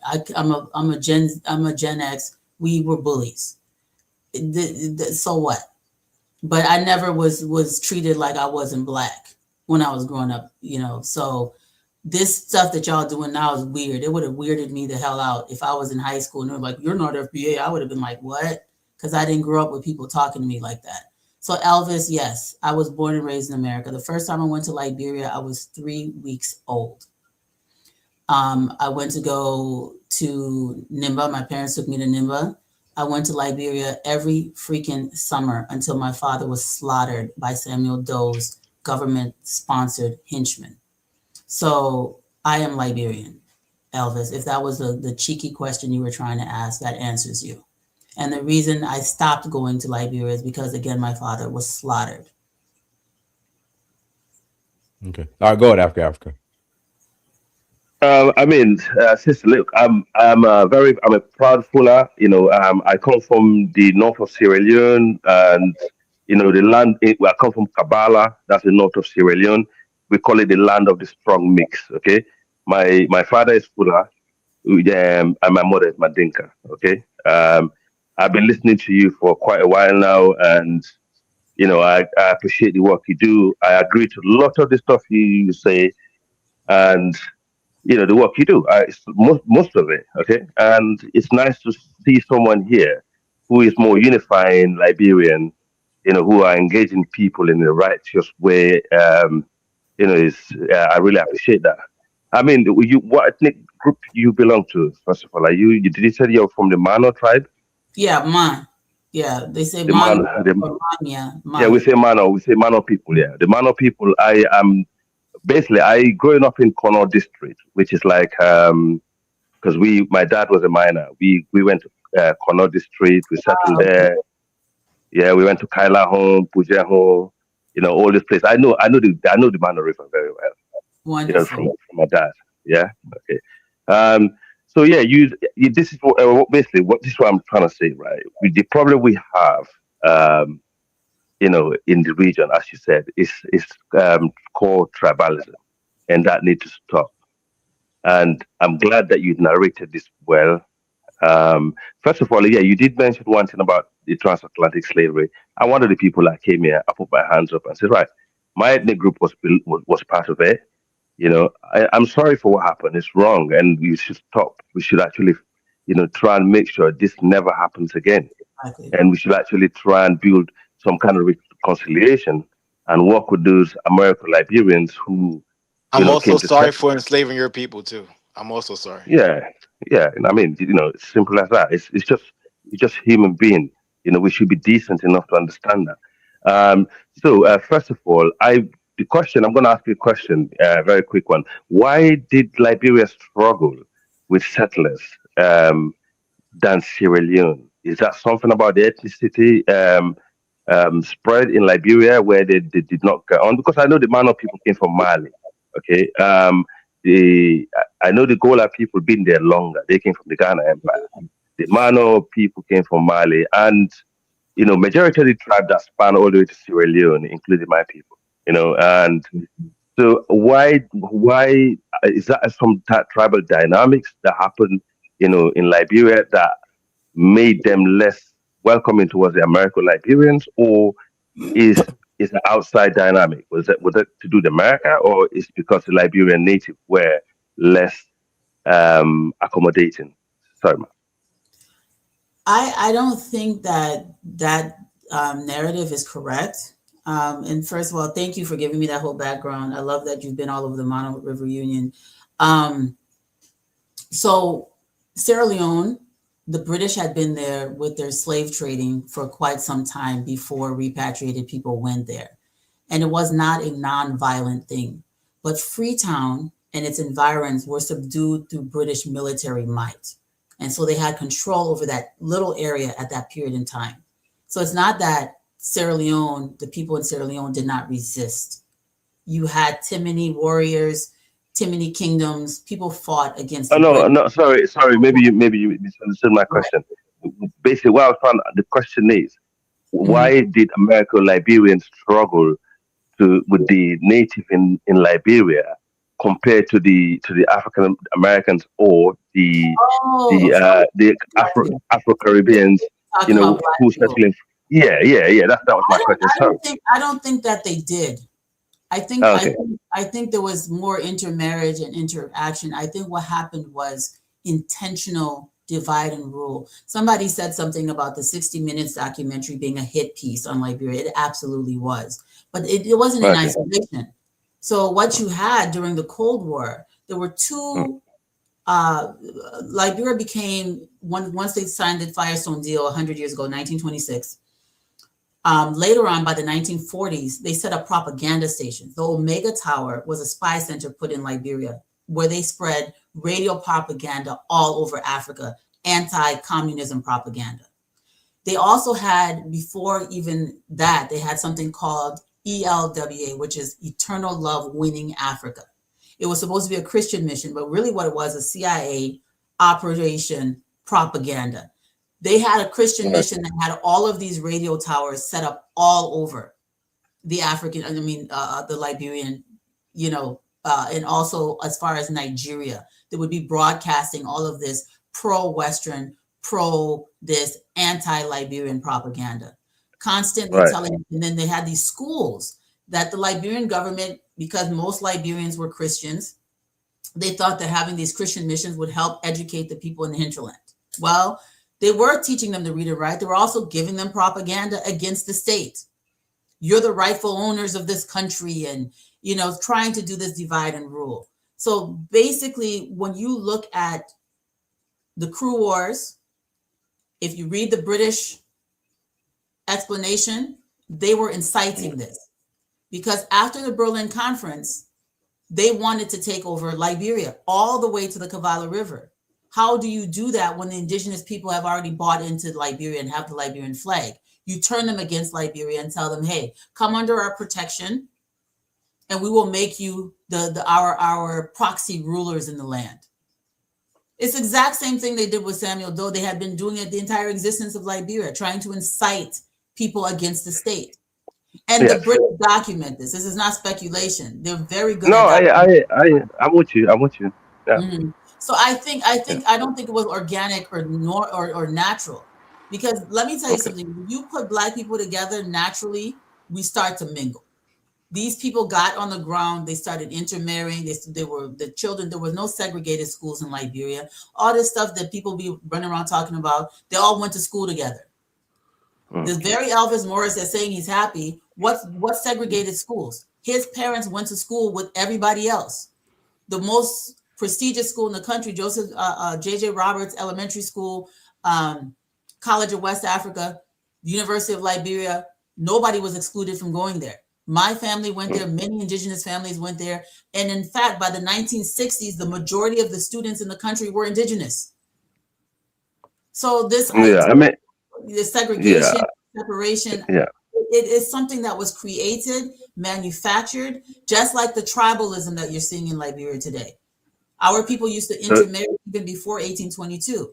Now everybody's like, I'm from this tribe, I'm from that tribe. It never used to be that way. I mean, to be honest, I mean, we in Sierra Leone we had the same thing. Okay, as you were mentioning earlier about the Shabro Islands. If you look at the coastal tribes, from the Shabros all the way come to the Temne people, I would say the Bulon really, because that area where the Temne people settled in Sierra Leone is what we call Bulon territory. Okay, and if you look at those areas, I mean, the people were the different chiefs and who are very accommodating, and basically intermarriages went on between those tribes, and the Timini and the Bulon became, intertwined. They merged and the Loko.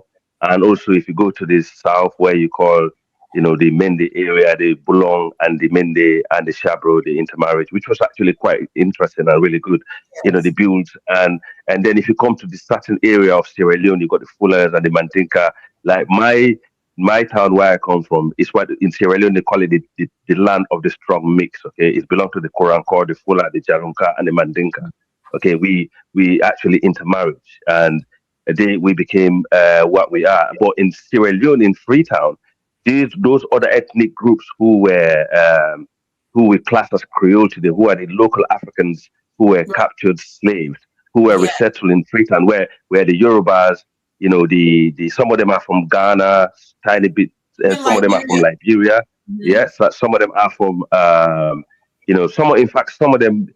I forgot, and another Igbo ethnic group. So they came and they built the area near where they call Fuller Town, okay, which is a Fuller community in Freetown. So these people intermarried over the years. So they really got on, they intermixed, and they gelled in very well.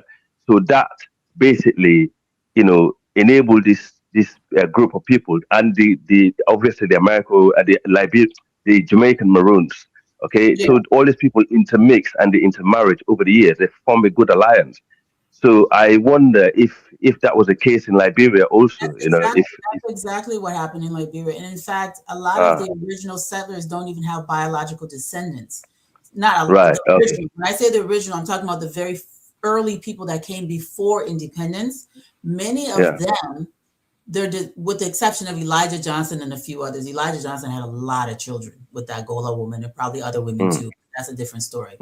But most of them didn't have surviving biological children. Even our first president, Joseph Jenkins Roberts, has no biological direct descendants. His brother's children and his adopted children are who are carrying his legacy. So they adopted a lot of indigenous people from the very beginning, took in children, raised them, and those children were sent to schools.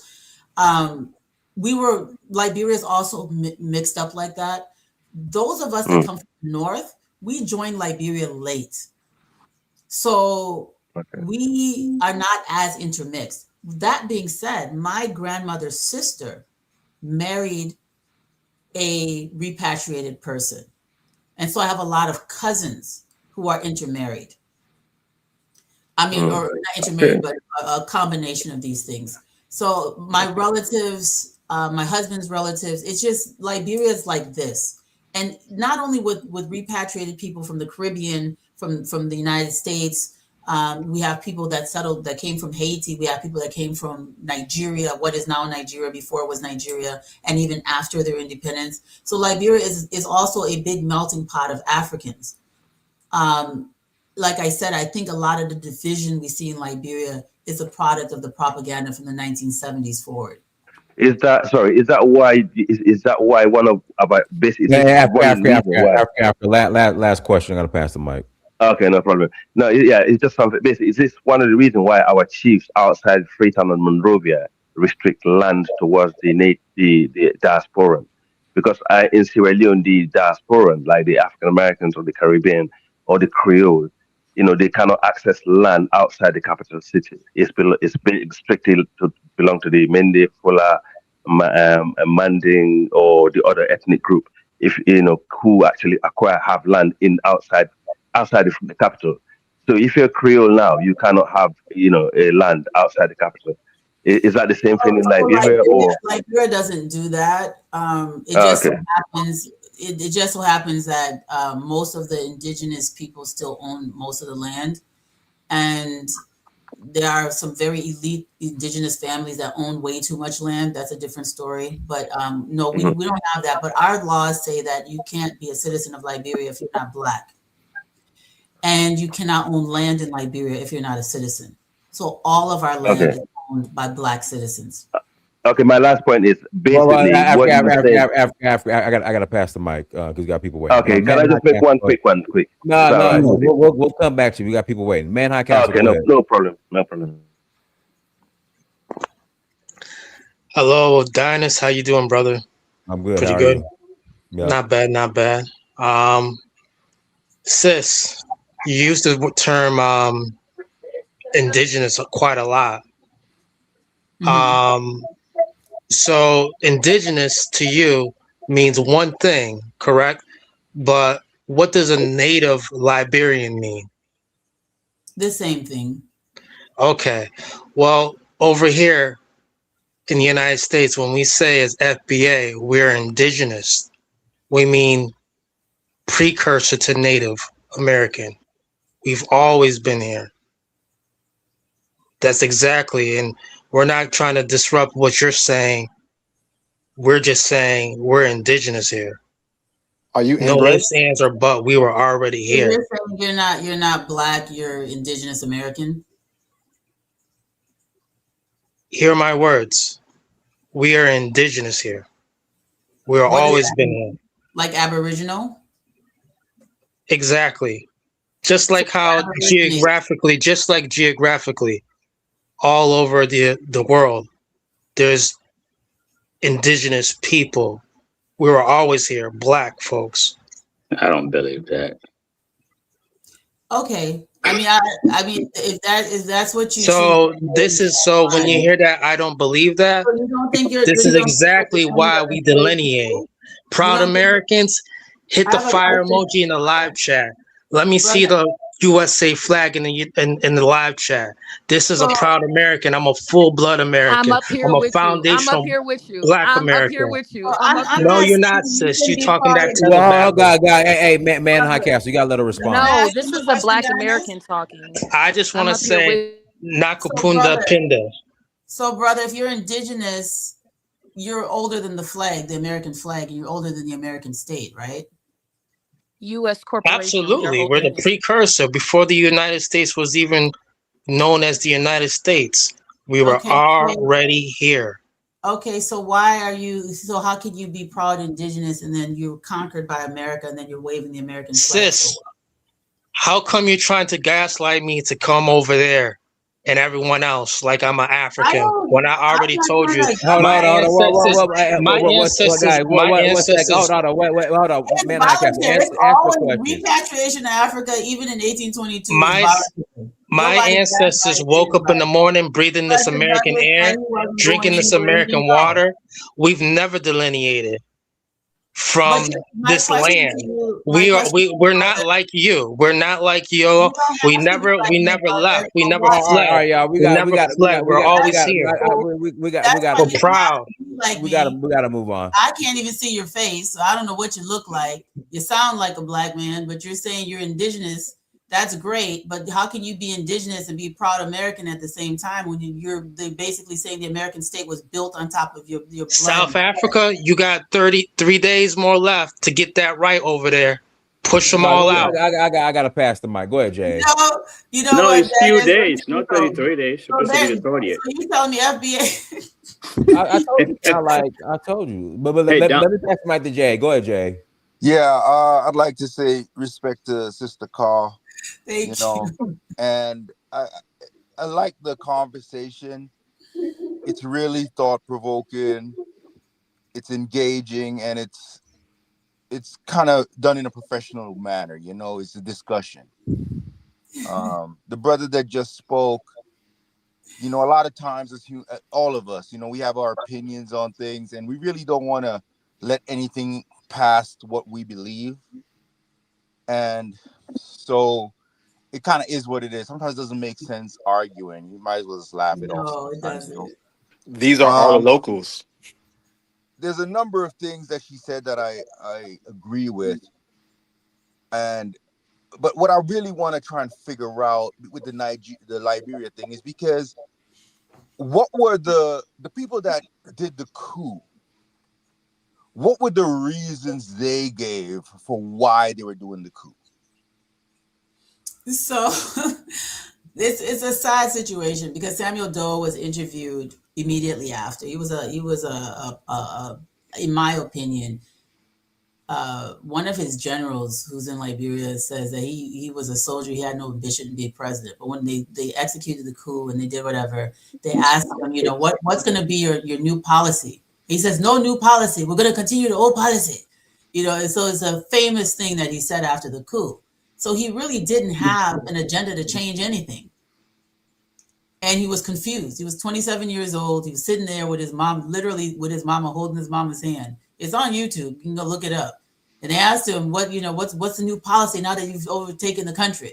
No new policy. We're going to continue the same old policy. So it was stupidity. And people trying to make him look like some great liberator. Time has proven them wrong. He was not a liberator. He was a genocide. He ended up attempting genocide against civilians, committed all kinds of atrocities in that country. He was a violent junta leader, and he went out exactly how he ruled the country, violently and in a very vile way. So there was no reason that he gave. What are the reasons that the propagandists around him gave? They claimed that for 100 and whatever years, the same old people ruled the country, which is factually incorrect. Like I said, our vice president, we had indigenous chief justices. Most of the senators, most of the representatives were indigenous. Most of the professional class. We had one Bassa president, Daniel Edward Howard, a half Gola president in Hillary Richard Wright Johnson, who was the son of Elijah Johnson and a Gola woman. His wife was also Gola. President Talbert's wife was Vi. Most of the people they killed were either indigenous, half indigenous, or were married to indigenous people. There was absolutely nobody on that poll who was killed that did not have indigenous family members. So it's just stupid.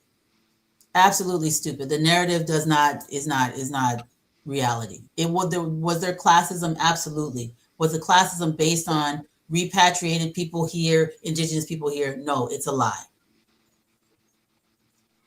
I have a question. This is my first time. No, guys, it's not your turn. All right. This is Jay's turn. Go ahead, Jay. Another question I have is,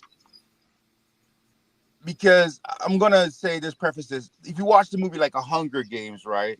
Or North Korea, the way it's constituted currently, right? Mhm. Generally within the capital, all the resources are there. It's kind of concentrated in that area, and so things are nice there. And as you get outside of that, then things are more in a depressionary state. And so, was Liberia set up in that way, or was it, for one, were people voting for the leaders? Was that inclusive of everybody voting for the leaders and things like that, or was it mostly centralized in Monrovia? So I don't know if you were listening when I said my people were some of the last people to become Liberian, right? So Liberia grew over time. When Liberia was first established, women could not vote. Women couldn't vote in the United States in 1847 either, right? Cape Mount was not part of Liberia. Liberia was only coastal Sino, coastal what we consider Bassa today, coastal Mesurado, and a little slither up the St. Paul River in 1847. It's a small little area. Most of what we call Liberia today was sovereign. It was part of its own kingdoms. So Liberia grew over time, and really after the Berlin Conference was when we had an option to say, hey, we want to be Liberian. But if you were in the Liberian territory, you were a Liberian citizen. If you met the criteria for voting, being a male in 1847, right? At that time, women didn't have suffrage. Whatever your husband said, that's what it was. And you owned property. Indigenous people also owned property within the territory. So that's why we had people like P.B. Wollo and Dibo Waletwe and all of these indigenous people that became representatives and senators and powerful in the 1800s, in the early 1900s. As the territory grew, now you're incorporating more territory. And for us in the north and central region of Liberia, we remained semi-autonomous literally until 1964. In 1964, Tubman was like, screw this. We cannot have a country within a country. And it was the first time that we were literally forcibly incorporated into Liberia. It was 1964. But at that point, we were like, yeah, we'll be fully incorporated because we had already been part of Liberia preliminarily anyway. So 1964, we started voting. Does it mean all indigenous people started voting in 1964? No, because if you were on the coast, you had been voting since independence. It was those of us from the Poro Confederation that were still my grandparents and everybody didn't want to be Liberian fully. We only wanted the Liberian flag to keep the French off our backs. But we also didn't want the Liberians to be telling us what to do. And so this is one of the reasons I get so infuriated when people who come from little settlements on the coast try to say that their experience is my experience. Because my people didn't even allow the Liberian government into our territory until the 1900s. So a lot of the question, the roundabout answer to your question is voting, as soon as you were fully incorporated into the republic, you were no longer semi-autonomous, you had the right to vote. When women gained suffrage in Liberia, all women had the right to vote. But the voting was never issued to indigenous people, was issued to citizens, and some indigenous people were citizens and some were not, if that makes sense. Some of us were not really part of Liberia until very recently. I get your point. Now, this is the thing, one of the reasons I brought up that question too. So just to clarify something in my mind here, the people that performed the coup, that led the coup and were involved with the coup, right? Those people had the right to vote. They could have voted for the leaders, or they participated. Oh, of course. Oh, yes. Oh, yes. By the time that coup happened, there was nobody in the territory that was semi-autonomous anymore. Tubman put an end to that in 1964 when he did the unification program started in the 1950s, and they were trying to socialize my great-grandparents and that generation and my grandparents' generation into, you have to be Liberian. Y'all got to give up all this stuff. So by the time the coup happened, Samuel Doe was in the Liberian military. Of course he could vote. There was nobody there that didn't have a right to vote. That's ridiculous. I hope nobody's ever told you that, because it's not true. Ma'am, can I ask you a question? It's not determined in High Castle. I don't understand. I'm not, apart from listening to Diana's show, I haven't really read any books on Liberian history or Liberian history. And I want to kind of get into it so I'm a little bit more informed. So that's why I'm asking these questions. because I hear the back and Well, forth. Cal, that's the misinformation that's pushed, that the indigenous populations weren't allowed to participate in civic That's not society true. at all. But that's the propaganda that's pushed, Cal. That's why he's But asking. one of the reasons why I asked that question is because I read a book, and I'd suggest it to anybody. And the book, the name of the book is How Civil Wars Start, right? And it kind of talks about, like, a lot of times civil wars start when the people that are leading the action, the coup, they feel like they have no political recourse or no way to use politics to get what they want, and so they go to violence, right? And so that's one of the reasons why I brought up that question also. But all right, Jay, you got. I just for the record, everyone, I don't believe, and I based on my research in preparing, especially for the assassination of William Talbot documentary, I do not believe.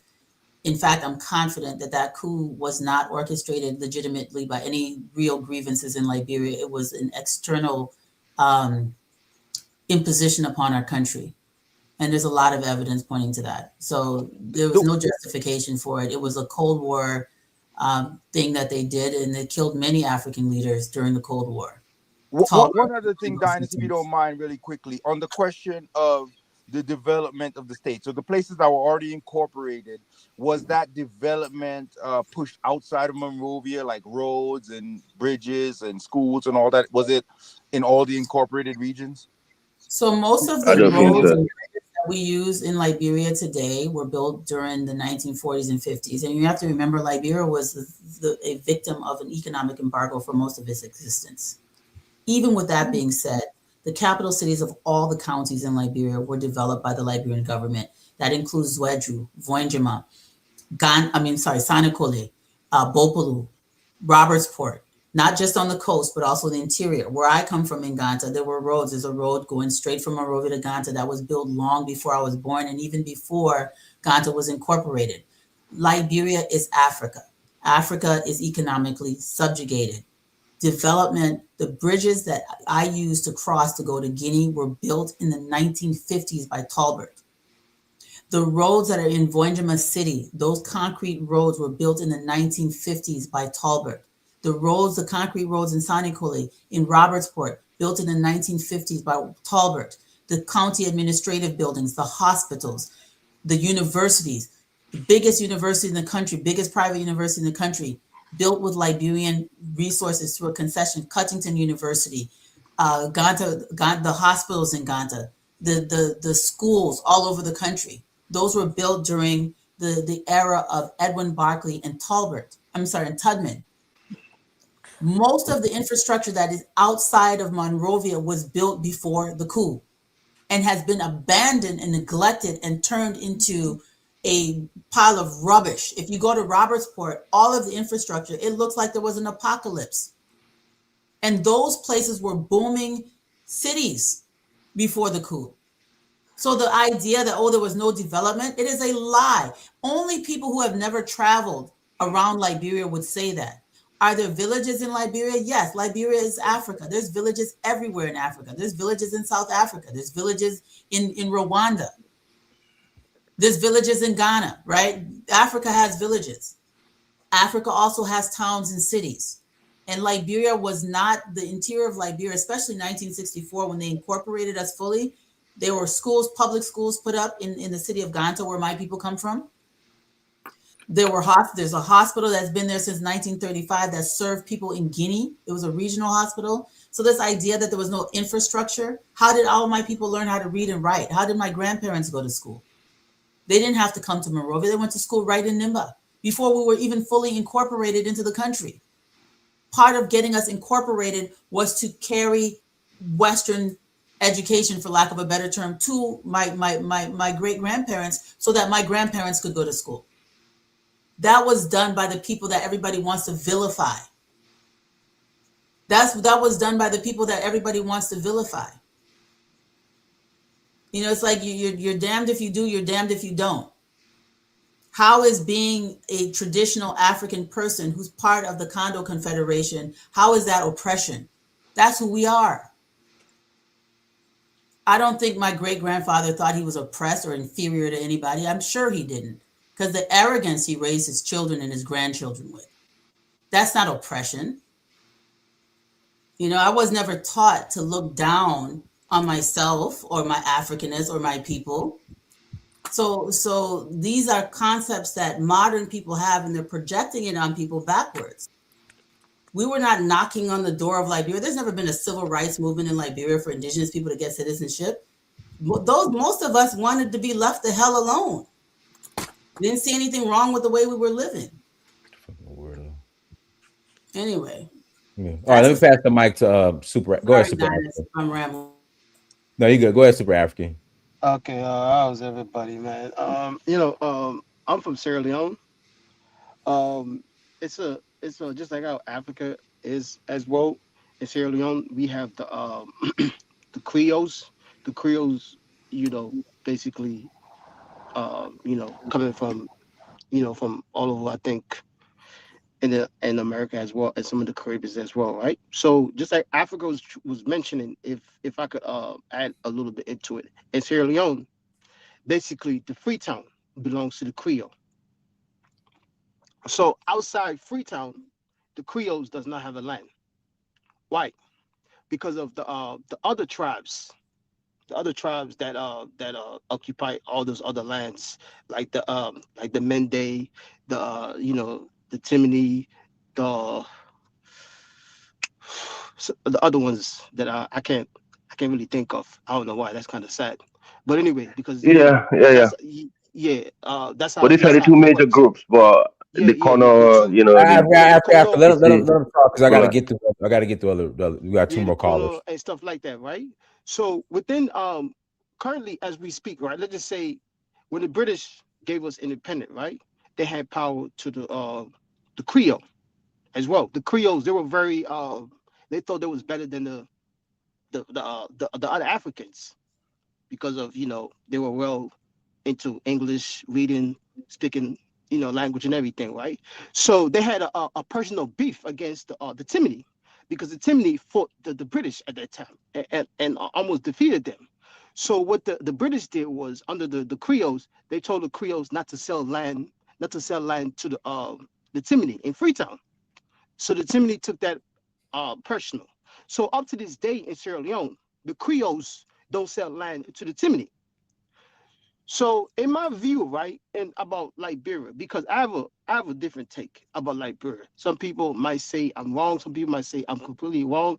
I'm this and that. This is my take about Liberia when I study it, right? Because at the end of the day, when you in a territory like that, you got to do what's good for your people. At the end of the day, that's just how until somebody else becomes the alpha leader and take over the country, and then implement their own system. I truly believe that the United States government, they wanted access to Africa, because at that particular time, they seen, because during that time, the British Empire, there was the king, and then you had France right behind it, and then so-called America was a little bit behind as well. So in my view, in the beginning, the United States wanted access to West Africa, and then they used these so-called black folks to usually slowly step in Africa. But let me ask you a question, man, please, right? They already had access. No, that's just another conspiracy theory, because if that's the case, they did a poor job as far as trying to get access. What was why some of those? Because when I say native, I don't like to use the word native. I like to use the word African. Why was majority Africans, their name, especially the first name, was forced to change to an English name for them to attend schools or attend certain government jobs and stuff like that, housekeeping and all these things, right? Why was that reason was implemented when the American Liberians, when they had control of that country at that particular time, way before the coup? Because I don't want to get into that coup. Why in the early 1900s the American Liberians forced the Africans to change their name? All right, so nobody forced anybody to change their name. There's no law that's ever been passed that says indigenous names can't be on passports or school documents. It's never happened. what you see happening is when people get baptized, they become Christian, they take on Christian names. When people are Muslim, they take on Arabic names. That's what they do. When you're Poro, you take on a Poro name when you go through the tradition and the rite of passage. When you come out, my great-grandfather was not born Buandulo. He got his name from the Poro. And that's why we call his name the way we do. And so it's the same thing. When you become a Christian, they call you Peter, Paul, Mary, whatever. And when you're Muslim, you're Abdullah, you're Muhammad. This is what it is. So people become Christian. They think that Christian names means that you take a name from the Bible and from the West. There was also a practice of adoption. A lot of indigenous children were adopted by repatriated people, and they took on their names. Everyone did not have to have a Western name. Most of the powerful indigenous people in Liberia kept their names. Massaquoi, for example, King Massaquoi, P.B. Wolo, I can't even pronounce his name, Piano B. Wolo or something like that, but we call him P.B. Wolo for short. Didwo Waletwe, who was a representative. All these indigenous leaders, they kept their indigenous names. Some did not. But what happens is cultural domination, and people started to and this happened long before. We had Western names long before repatriated people came. I don't know if you were there at the beginning of the show. I was explaining that.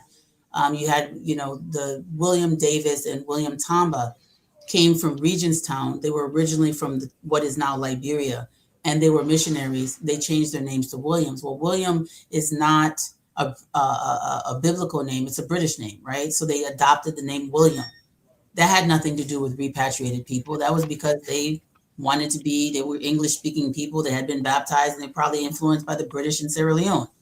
That's what happens. That's what happens, and so there's never been a time when there's been a law passed in Liberia where you couldn't use indigenous names. Man, besides, I'm not saying that was a particular law that was passed, right?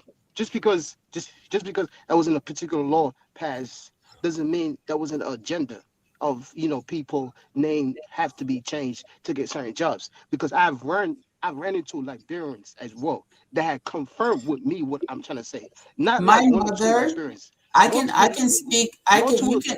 So if someone says that, if someone says that, that's their narrative, and I'm not going to say that it has never happened or that people. But it's illegal. It's never been legal in Liberia. I'm not going to say that somebody who owns a company and you come in there and your name is Omo Oda Amir and your name is John Brown, that they're not going to say, oh, Oma Oda Amir probably doesn't know how to speak English well, so I'm going to give it to John Brown. I'm not saying that didn't happen. There's a difference between individuals being jerks and a system of laws. So like South Africa, system of apartheid. It was illegal, right, for Africans to go to certain places, to go to Cape Town, to marry white people, to be in their, that never happened in Liberia. That's my point. And so my family didn't have to change their names. So most of the people that I know didn't have to change their names. So people changed their names because they wanted to change their names for the most part. Most of the people who I know, I have an uncle who changed his name because he wanted to. Nobody forced him to. Because he thought it was better. Because he had an inferiority complex. And so he changed his name. But the majority of my family never changed their names. The majority of my people, Mono people, why would we change our names? Nobody made us do that. It wasn't forced. If anything, they started naming their kids, biblical names. I know I have a lot of cousins with biblical names because they're Christians, we're Methodists, but that's pretty much it. And I have some other family members who are Muslim that have Muslim names. They're not forced. Okay, I'm gonna end this so other people could talk because just like how I mentioned the Creoles as well, up to this day, the Creoles still have a personal agenda against the Timini because the Timini, remove power away from them. And the Creole that's not super African. That's not true. That's not true. That's not true. That is true. I'm telling you the truth. That's that is not true. If you be mistaken as Creole, Dennis. That's not true, man. Ahmed, could you be mistaken as Creole? Super African, stop. Can I comment? Well, you're at the Prince Louis, but that's just not true. So Dinah, what he's talking about and what he's distorting is that in the past, the British tried to play this divide and rule game. There's some truth to it, but it's not as absolute as what he's saying. That's a bit extreme. And I think that's some of the reasons a lot of our people struggle with understanding history is because we don't understand nuances and complexities. We think everything is absolute. The fact that someone can think that nobody was allowed to have indigenous names in Liberia is wild to me. And it's because we oversimplify stories that are very complicated. And that if one person was told, your name's too hard to pronounce, I'm going to call you Daniel, that means every indigenous person had that experience. That is not right. No, that's not where I was leading to at all. So yes, like, super African. Yes, you were. Dennis, have Dennis, my family. can I come in? Hold on. I got it's Louis first. It's Louis. Half my family are Timini. I've been confirmed with this. Up to in Sierra Leone, when you go in Freetown, right? The Creole control Freetown. Basically, it's their land. No, you're talking to a Timini boy here too. Yeah, super African. That's your family's experience. That's not a reflection of all Creole Timmy. It's just not true. It's not true. The Mendi, the Vai were all part of the Poro Confederation too in Sierra Leone. Yeah, it's just not true. Go ahead, Louis. Yeah, is that Ben? He's always making sweeping statements. Yeah. It's just nobody can have an indigenous name. They came. Yeah, that's some more mystery. If you come to my role, you can't have an indigenous name. That's just crazy. But go ahead, Louis. Let me start by saying a big hi to the sister. It's nice to get a good perspective. I learn a lot on the Mere show about Liberia. It seems to me that Liberia's administration up until the coup was a Pan-African administration. All the decisions they made, along with Nkrumah, many others, they were part of the Monrovia, I think, group or so. So politically, they was on the right side. It looks like native-wise, or internally, they might have got one or two policies wrong, but we can always improve. Looking back on your experience up until the coup, what did you think that the leaders in the country got wrong up until the coup? What do you think that they got wrong, or did they get anything wrong? They got a lot of things. The things that were thrown at Liberia, the amount of propaganda. And, it's easy for us to stand today and look backwards and judge people that were in the whirlwind, right? Liberia's entire history was a struggle of survival and stopping themselves from being conquered. And so I think the greatest mistake that Talbert specifically made was to trust Jimmy Carter. Because he was a Baptist, Carter was a Baptist, and good old Christian, Southern Baptist. Talbert was a Freemason. Carter was not a Freemason. A lot of these Liberian presidents didn't die, stayed alive. Talbert was killed because he trusted Jimmy Carter. I'm going to give you guys a little bit of information here. The entire, in the 1970s, they had this new technology. It's going to sound stupid now, but in the 90s, where they could do surveillance through bugging, wiring. It wasn't even remote. It was literally wires that they would run through the ceiling and the infrastructure of a building, right?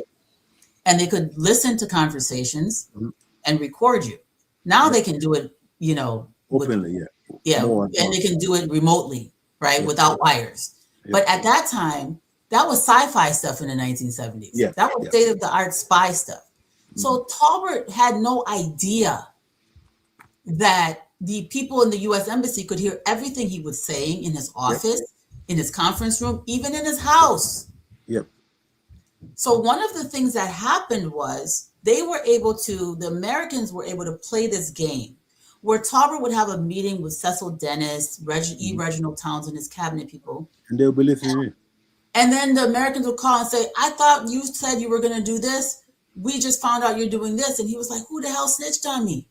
Mm-hmm. So now he's getting paranoid. He doesn't trust E. Reginald Townsend. He doesn't trust Ellen Sirleaf. He doesn't trust That's any how of the they. cabinet people. That's how they played it.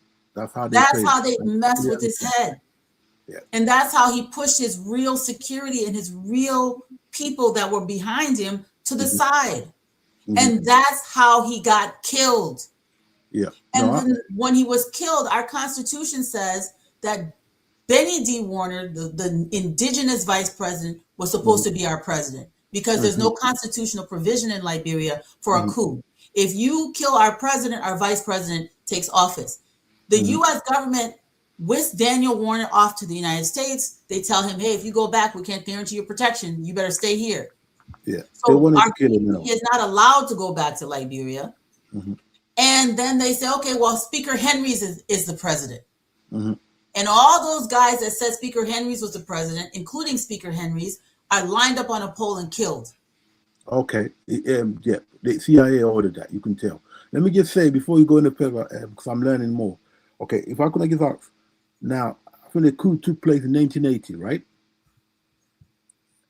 Hello, sister. Yes, yeah, 1980, right? Okay, so that I don't get things wrong. How many native people, pure native people, would you say was in the cabinet at the time in positions of power? I mean, how many can you name? If there were any. What do you mean by pure native? Right. Well, okay. You have the Americans, okay, which I believe that's the name we used to refer to. So here's what I'll tell you. E. Reginald Townsend died on that pole. He was born on a banana leaf. His two parents. No. I mean, in the cabinet that was ruling. Cabinet people. These are the cabinet ministers that were killed. Okay, these are cabinet. The people who were killed on the poles were mostly cabinet ministers. Yeah, I understand. Ellen Johnson Sirleaf, our Minister of Finance, was Gola Crew, and her grandfather was German. Right, but her mother, she didn't know her grandfather. Her mother was raised Crew, so she was Crew. She is Crew. She's still alive. She was a finance minister. She wasn't American Liberian. She was indigenous. Most of the junior cabinet members, Christian Ta, who's a relative. No, I'm talking about. I hear you, sister. I'm talking about the actual cabinet. I'll tell you why I'm asking you. It's not a trick question. 4. The answer is 4. 4. Okay, and then how many? Yeah, go ahead. And then how many people were there that made up the cabinet altogether? I believe it was 9 or 10. And of the other ones who were not purely native, they were mostly half native. Okay. I'll tell you why, because the reason why I say that is because most Liberians the argument they make is that there was not enough native people in positions of power due to the length of time that Liberia had been running. You understand what I'm getting at? All Liberians are native Liberians, though. No. Anybody that's saying that, I mean, that's just hear me out, sister. What I'm talking about is that they make the argument that those people in position of power were always Americans. That's the argument they make. Do you think that's true?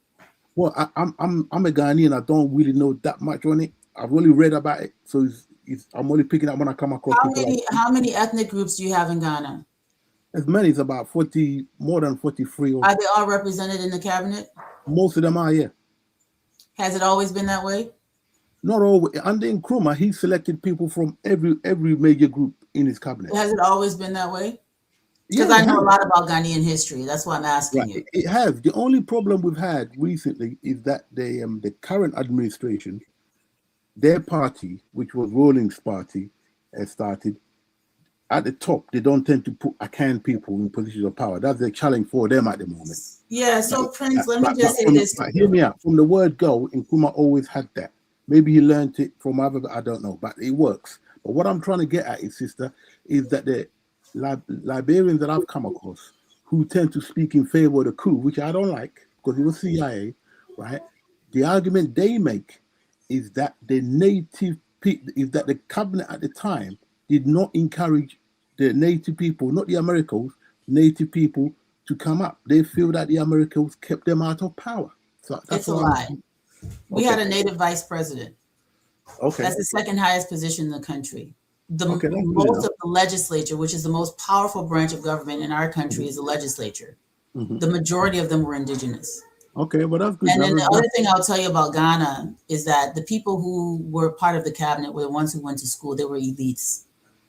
Ghana, majority of people in Ghana were not able to go to school at independence. So the people who were educated at the time that you became independent were the ones who took over the country. So educated people run countries. Well, people who go to school run countries. I understand. Right? It's people who go to school that run countries. Yeah, I understand, sister. We don't want nobody. It's not that case. No, hang on. Let me just say, okay, during the independence, the Ashantis, we were the last ones to join the school system and so on. So by the time we got independent, most of our people who got in positions of power, they were still at school.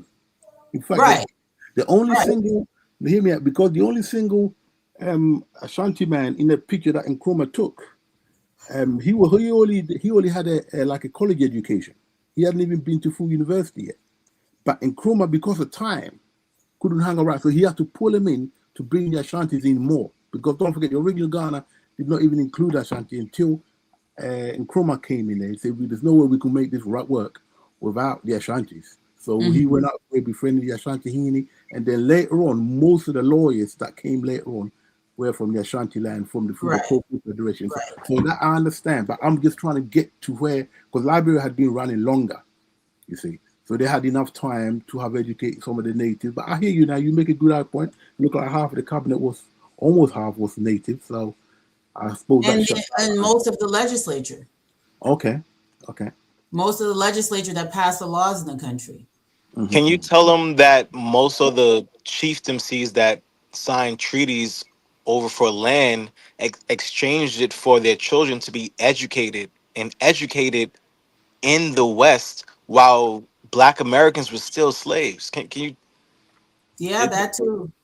I mean, it's not that they signed over land, it's that they had concessions and they had trade. These people had money because they owned land. They were able to sell ivory and stuff. They had a lot of wealth. So a lot of their children did go to school in the United States.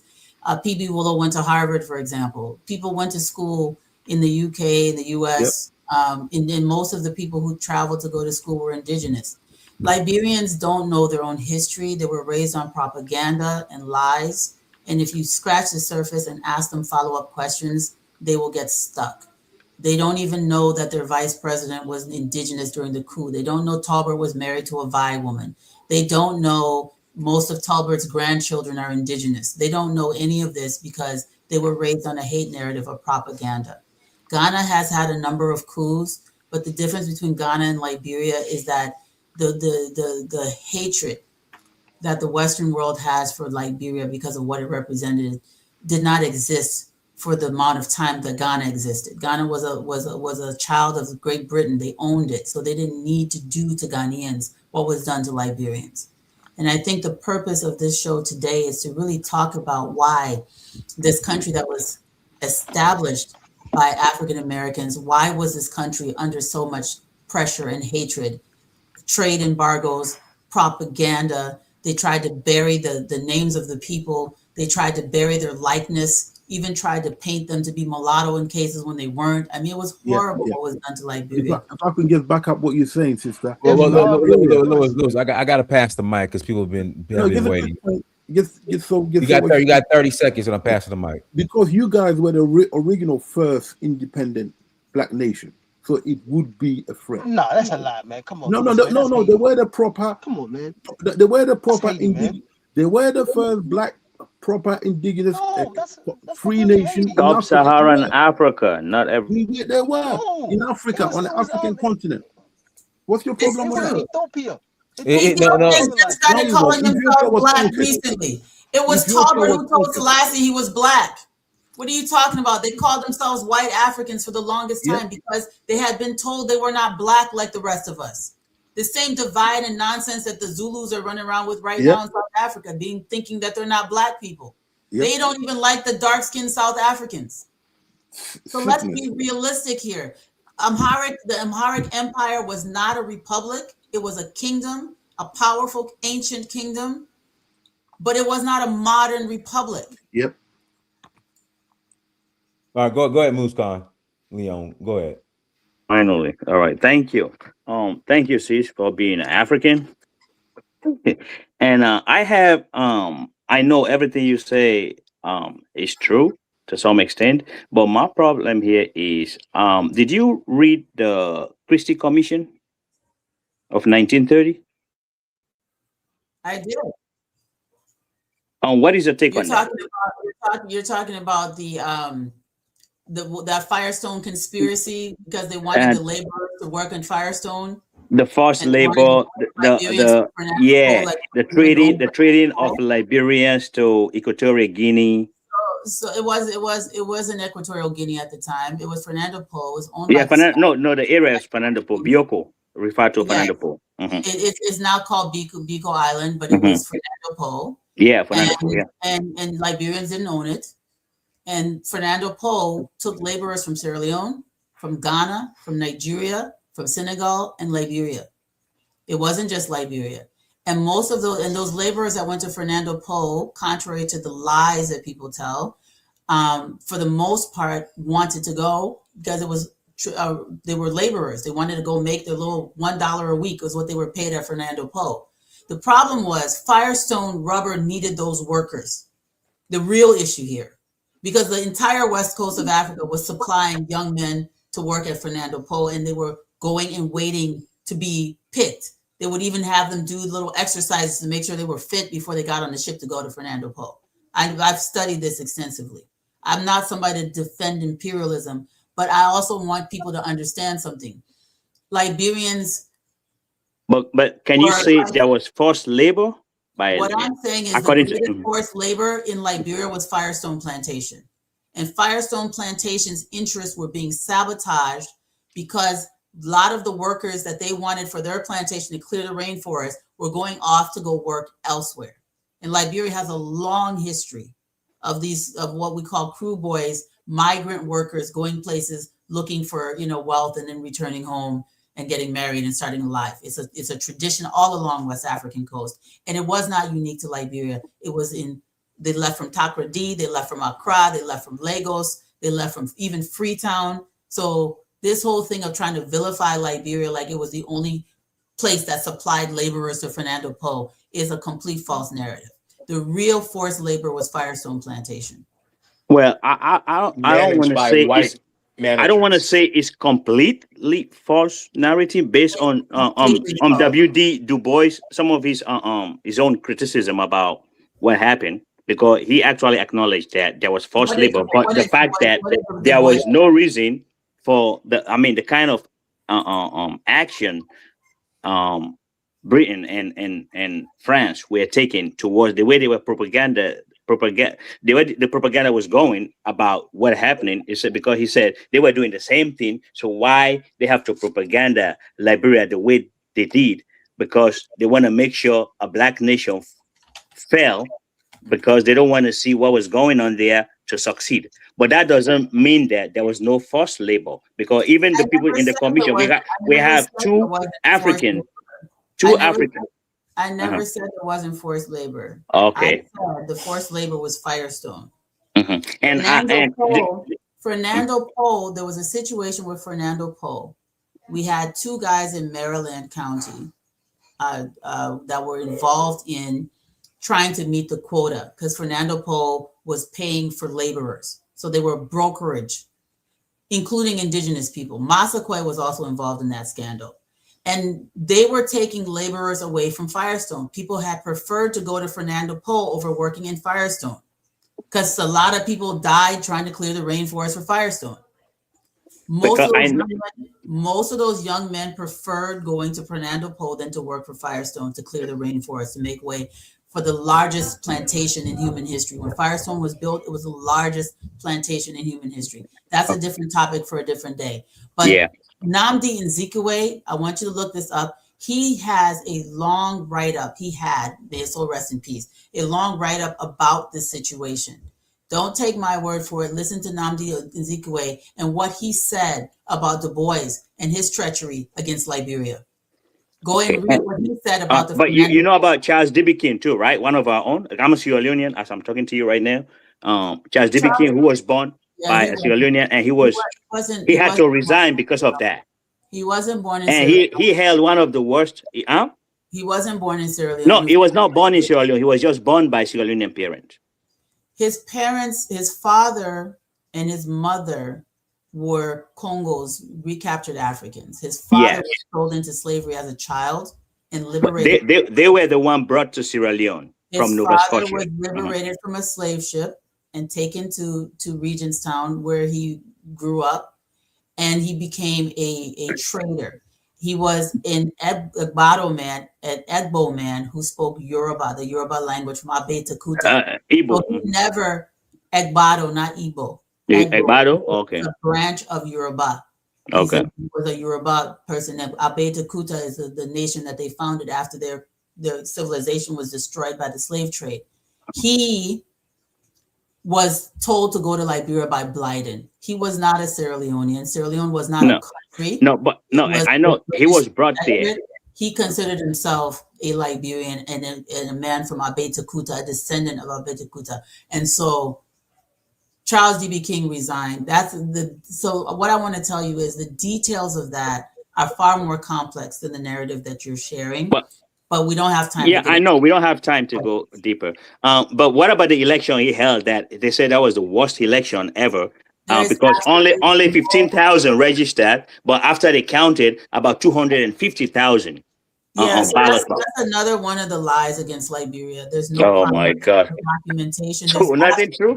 Let me say something. He was impeached by his own people as well, right? If you want to push the narrative. Charles D.B. King. What I'm saying to you guys is this: I'm not defending Charles D.B. King. What I'm telling you is, repeating lies does not make them true. It was impossible. That claim was impossible, and that lie did not even emerge until the 1980s. There are well documented, our elections were documented. There are newspaper articles from the time period. Nothing, even Faulkner, his opponent, never accused him of cheating. So why is it that now in the 21st century, we're taking lies from the 1980s that were used to discredit Liberia and running with it like we don't know how to do our own research? Yeah. Well, it's just the information that we can find. Not that we want as a Sierra Leonean. Do you want to know where it comes from? It came from a racist entry into the Guinness Book of World Records. And they cite no sources.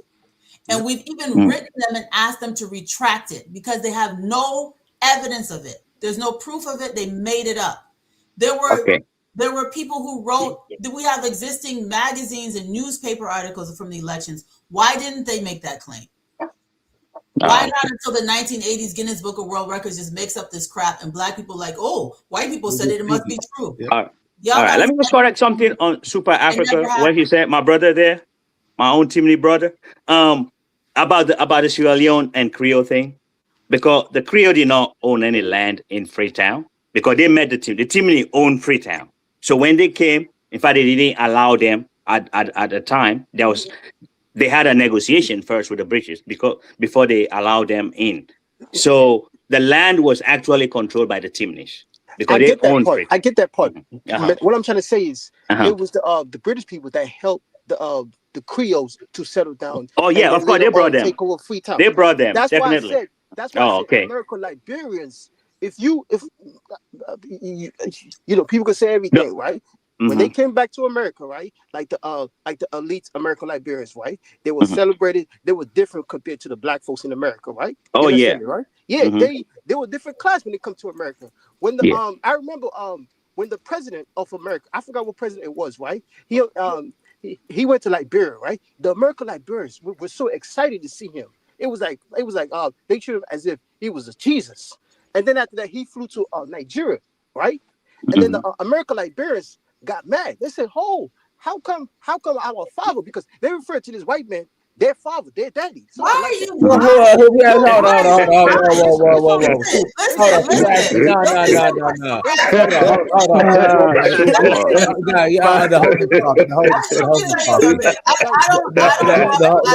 have a lot of tolerance. Ahmed, when are you going back to Sierra Leone, bro?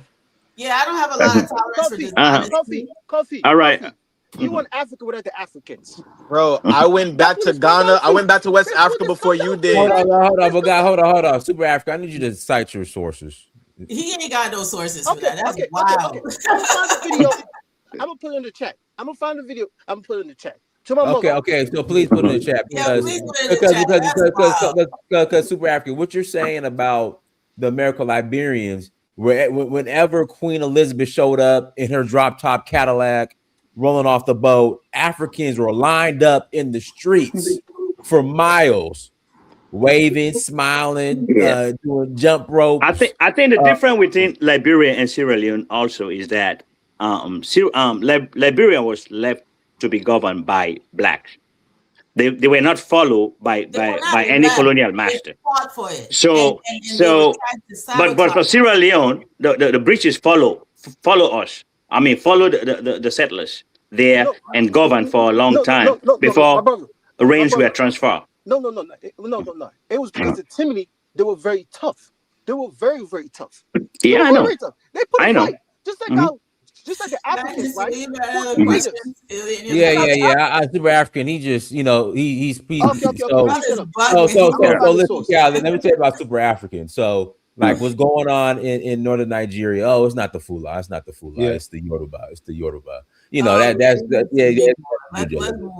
No, I think so. I mean, the Fulani and on our people in Guinea, the Fulas. I think to me they are different. I don't know why Super Africa bother with Fulani anyway. The Fulas and the Fulani. To me, they're different. They're part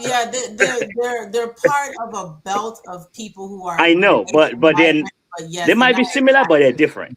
They're not exactly the same. No. So that's why I don't bother when it's. I'm part Fula too. Super Africa, I'm part Fula too. I'm Timini and Fula at the same time. I gotta pass the mic. Go, Infinite Hustle. Go ahead. Hey y'all, how you doing? Good. Ooh, a female voice. Hey, thank you for allowing me up on the panel. And I actually, before I gave my contribution, I wanted to ask if you would be willing to. I see the question posed here, but I wanted to know if you would provide me the premise for the question so that I can respond appropriately, because I didn't get the beginning of the conversation, and now it seems like you guys have deviated a little. Well, the panel has off the original topic somewhat. Like, I mean, can you read the question? You can't read the question. So my screen doesn't show both. It's why is Black American, and it's the original reason that I came in, but I wanted to know like the basis, like her side of the. Well, I'll read the question. Why is Black America's contribution to Liberia always discredited? Okay, so I think the reason why that is because, and it's actually rooted in a narcissistic devaluation of Black American people in general, but it's also because there's not an understanding of who Black American people are. And so even when I saw the individual come up on the panel and he said that we have always been here, it is an anthropological fact that dark races are the original inhabitants of the planet, of every landmass. And so what I have noticed, and the reason why I say it's narcissistic devaluation, is because individuals can fathom we are an ancient people as long as we can be Africanized. But they don't understand that we are an ancient people, meaning that we were the non-admixed dark race that was in the Americas prior to the transatlantic slave trade. So the conversation becomes very convoluted when you begin there. Because the reality is that dark races being the original inhabitants of every land, then we would be the progenitors of everything. In which case, all other groups, per their own science, are hybrid populations. They literally acknowledge having the Neanderthal and Denisovans admixture that they acknowledge on their own. Am I being off by someone other than the host? Dinah's mute Prince Louis. I'm sorry, sis. Listen. Thank you. Y'all let her finish, please. Go ahead. So these are not my ideas. I'm actually bringing in their European biology. Okay, so anybody who's taken a basic biology course, you know that these groups acknowledge having Neanderthal or Denisovan admixture. Well, that would make them hybrid populations per their own science. So this is not me inserting my own thought process. What I'm saying, and they also acknowledge pale skin as a genetic mutation. So you can understand that there are no pale-skinned indigenous populations. All the original inhabitants of the planet were dark race. So when it comes to the Black American, we predate the pale-skinned natives that arrived subsequently, and we have the genealogical record to prove. However, when the individual just said it on the panel, immediately someone came off mic and said, I don't believe that. And so the issue is that if you don't believe that Black Americans are who we are and have been who we've been, historically documented, and we have records, we have land patents, we have all the information that people say that we don't, then you won't believe our contribution to ancient history or even your modern day revisionist history either. So that's what's happening. It's literally a narcissistic valuation. And again, I consider it narcissistic because when you have certain populations of people that are not viewed as they are, then everything that they do, the original spirit and intent will always be subverted. And so that's what I'm seeing is that if dark races and the original inhabitants of the planet cannot even confer that we were everywhere and all other groups are hybrid groups, then you can't really have a conversation. So that's where Thank you. Can I ask you a question? What's your level of education? What did you study in school? I have a background in anthropology. What does that mean? A bachelor's degree? Did you go to school for that? I went to school for anthropology, but that's not the basis. That's not the basis for my the information that I'm saying is just you can literally put into chat. Well, I'm interested. Did you like what university did you graduate from? So I don't want to say anything personal because that's how we get into that narcissistic web where like people can weaponize information I provide.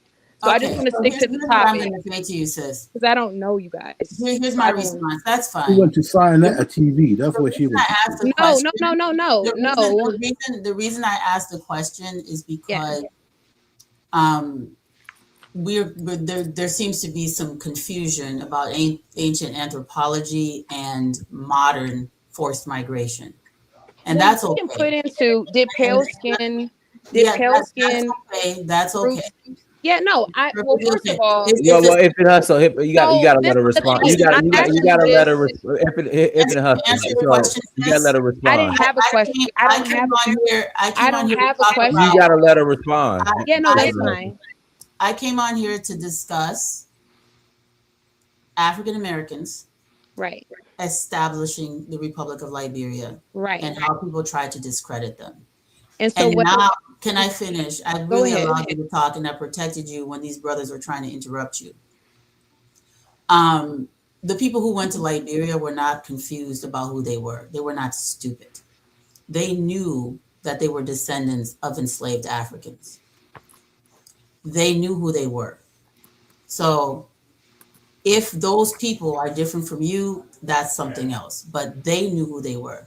In 1787, free Blacks in the North created the Free African Society.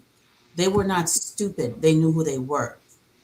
In 1816, the African Methodist Episcopal Church was established in the United States. They were not stupid. They knew who the hell they were. You have the African Methodist Episcopal Church, the African Baptist Church, the First African Baptist Church, the African Benevolent Society, the African Friendly Society, the African Education Society, all of these things created in the 17 and 1800s. The African Colonization Society of New York, which was created by Black people, not by white people. The African Female Benevolent Society, created in New York. The African School Society, the African Mission Society, the African Improvement Society, the African Society of Mutual Relief. Look these up. They were not stupid. They knew who they were. They had an oral tradition where their grandparents passed down to them where they came from. Names survived, language survived, culture survived, blood survived. So you can be indigenous if you choose to be. You can identify as anything you want to, but do not erase the indigenousness of Africa from the bloodline of the people who return to their roots to try to establish their own way. Amen. So can I give a quick reply to that? Right Look, they've got men running around here identifying as women. This is America. You can be anything you want. What I'm saying is the African descendants, the descendants of enslaved Africans in America knew they were African. That's why they went to Africa. The Can I people who please say fought the something? Revolutionary War on the side of the British, when they took them to Nova Scotia, they said, take us back to the land of our fathers. We don't want to be in this cold place. It's not for us. That's why they established Freetown. You want to be indigenous? No, Be my no, guest, that's sister. not. I'm not going to knock you for it. You don't want to be African? That is your right. This is America. So that's not the People who So are here's the born thing. women say they're men. People who are born men say they're women. You can be indigenous. That's none of my business. But that's not what I came to talk about. Okay, Don't so forget the that's cat not what and I was dog too. discussing. Can Don't I forget the please cat give a and quick dog too. reply? Can I please have a quick reply? So, like it or not, my bloodline in America was reclassified to African American, so that does include me. So, with that being said, I just want to point out that the term African was not even is a misnomer that was not even applied to the entire continent until the 17th century. What I'm saying is that What? prior to that What are you time talking frame, about? what I'm saying is that prior to that time frame, dark races were the original inhabitants of every I agree landmass. with you. So I with agree that, with you. okay. So with that being said, I'm one thing talking I about the noticed is descendants of that Africa who yeah. helped the So one thing I enslaved in this noticed is country that and went back to establish Liberia. yeah. That's So what I I'm came to not talk okay. about. That's fine. But I'm saying that one thing I noticed is that under the construct that was retroactively applied, you must agree, because we didn't become African American, quote unquote, until the 80s. Under that construct, it has That's not all true. dark The races. free It African has our dark. It 1787. has our 1787. population. Black people have always, I there's know. I black didn't people say. in I this didn't say country anything. that have What I'm always known saying they were is that. African. Can I finish what I'm saying? Yes, I'm go not ahead. saying anything about what others know. What I'm saying, and you can agree with me, is that we are being erroneously identified as a homogenous group. So as long as we are, then it has to be understood that individuals from that group also are related to the original inhabitants of the Americas. With Yes, that Paul being Coffey. said, Oh Lord. Yeah, with that being said, Paul Coffey was mixed, right? He was half Native American and half African. so even the term Native American is another colonial constructed identity, like the term African American.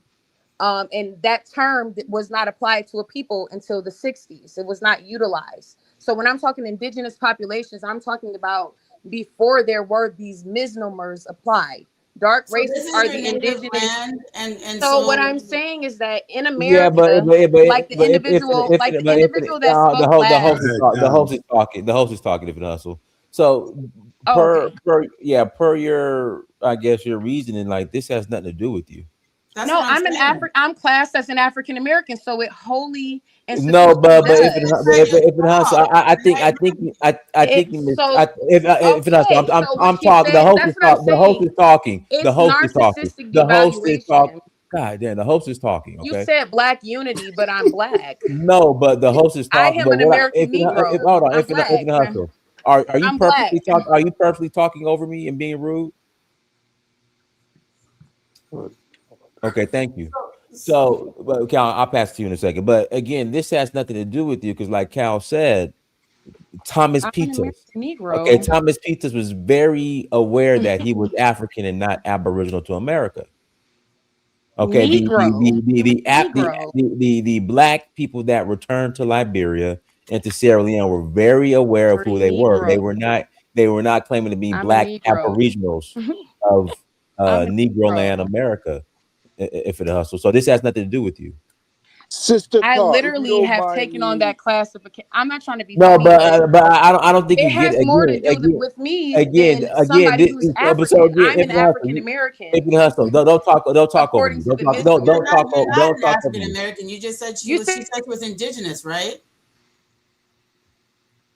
So what I'm saying, if it hustle, you have your own separate history on the plains, I guess. And the Black Americans who returned to Liberia and Sierra Leone were very clear that they were African returnees and not indigenous blacks from the plains of North Dakota. I don't know. Yeah. So that's the How point. can you Like, be so black and your population is so low? Like, that doesn't make sense. Sister Carr, if you don't mind me just saying something really quick and Dinus, the sister, she already has her idea, and really we're speaking to the audience. There's no changing. The sister Nobody's Carr. trying to change no, her no, hold mind. on, Jay. We're not trying to Nobody's change her. trying to change her What we're mind. saying is, like, look, you have your own history. Like, your history has nothing to do with the founding of Liberia and Sierra Leone. That's all we're saying. Right, I get your point. And I mean, Carr, like I said, this is America. People can be what they right, want to be. I'm not gonna tell her what she right, is. That's out of line. So right, I'm specifically talking about the descendants of enslaved Africans and what they did by going back. That's what I'm saying. right. Can we Because you add some brought up nuance, so right? much evidence in your initial response. The African, this society, and everything African, about Yeah, 20 of because them. there were Africans enslaved Right, and brought to America, Yeah. and they knew they were right. African, About right? 20 of them that came before all the people talking about whatever they're talking about today, and they all said African. And so anybody else coming after that, it's like, hey, I can't do anything for I'm you. sure there was a small percentage of repats to Liberia had a small percentage of Native American A lot of them did. blood in it. There were actually a lot of them that were mixed with indigenous American or Native American, right? But that's still not the people that the sister's talking about, because they were mixed But with the people that I know to be Native American, right? The people that look like Mexicans, because I grew up with them in Minnesota. So not really like Mexicans, but you know what I'm saying. They got that. Yeah. They And don't the look like Buffalo me. Soldiers warred against a lot So, of so, so, wait, there were, but there's also a lot of Liberians that had white ancestry that went back, right? Some of them had white fathers, immediate, family members, and there were also a lot of Liberians who were descendants of the very Grain Coast, Liberia and Sierra Leone. A lot of Gullah Geechee people went back to Liberia. A lot of Gullah Geechee. President Tubman's mother was Gullah Geechee. She was born in Atlanta, Georgia. His father's parents were Gullah Geechee. So on his father's side, there were Gullah Geechee, and we know a lot of the Gullah Geechee people came from Liberia and Sierra Leone. We had slave barracoons all along our coast that went to South Carolina through Sullivan Island. So a lot of the people from Liberia, and if you go to the Voyages database right now, do a sort from any of our shores in Liberia, just put Cape Mount, Cape Mesurado, and destination Georgia, for example, and you'll see how many slave ships left our coast. So there's a lot of Sierra Leoneans and Liberians, which would be considered Sierra Leoneans and Liberians today, who were North taken Carolina. to the Gullah Geechee coast of North America. So hence the rice that's productions. Yeah. indisputable history. It's documented, and those people knew who they were. They knew who they were. So even if you are saying that you're indigenous, you cannot take away from the fact that these people were not stupid. They knew exactly who the heck they were. but was this argument around during the struggle, like during the WB Du Bois No, era? No. Miss Speak of that. People like Frederick Douglass never thought they were indigenous Because American. there was a collaboration between African Pan-Africanists and American Pan-Africanists. Yeah, so Because Frederick I Douglass, remember the Scottsboro case of the Alabama boys that they accused of raping two white girls. Who propagate that information in Africa? One of our own, Wallace Johnson, Akuna Wallace Johnson, who was a journalist. He made sure everybody knew about what was happening in America. There was collaboration between them, George Padmore, and Kwame Nkrumah. Everybody was doing something for the black race. Yep. But now we have all these differences between Africa and America. I remember my first movie I saw Wesley Snipes. Let me interject. My theory is all this originates from the prison system. Oh, okay. Negroes go to prison and they just all this originates from the prison system. That's my I think theory. so too. I think it's CIA, bro. But the thing I was going to say is that in the 19th century, in the 1800s and the early 1900s, when there was the Back to Africa movement, there was a huge population of African Americans that were resisting it. Didn't believe that people should go back to Africa. Frederick Douglass was one of those, right? There were people that are like, no, why the hell should we go back to Africa? We're here, we're Americans. They knew they were descendants of Africa, but they didn't want to go back to Africa. Yeah. Frederick Douglass never said he was indigenous. Frederick Douglass said he knew he was descendant of Europe and Africa, but he did not want to go back to Africa. Yeah, I don't blame him. You have to have it both ways. So I think the Black Americans should enjoy the best of both worlds. There's always been that conversation we about to have people not wanting to go to Africa and people wanting to go to Africa. What didn't used to exist was the confusion about identity. Yep. That is Okay. I mean, sis, what can the African Americans in the diaspora do, to link up with the Liberian, and basically fix the wrong, of the past, and actually, build some form of reconciliation and redevelop Liberia again? Because I remember when I was young. I mean, my two Sierra Leone brothers here can tell me that, can actually agree with me that most people in the region, they used to go to Liberia to make a living. Liberia used to call Little America. Let me tell you something. Let me tell you something. I love Leon. My husband and I, even before the road was fixed, we drove to Sierra Leone. I think that was 2014. We're brothers and sisters. No, it wasn't 2014. It was 2013, 2012 going to 2013. That New Year's weekend, we drove through the Gola Forest to go to Kenema and then down to Freetown. My husband's Vi. So Okay. But the point I'm making is there are far more Sierra Leoneans and Guineans in Liberia than the reverse. That's true. I agree with that. Yeah. There's a lot of Sierra Leoneans in Liberia. There's a lot of Guineans in Liberia. There's a lot of Ivorians in Liberia. And Liberians traveled because of the war. We ran to Sierra Leone, then Sierra Leone had a war. We ran to Guinea, we ran to Ivory Coast. War over, we came home.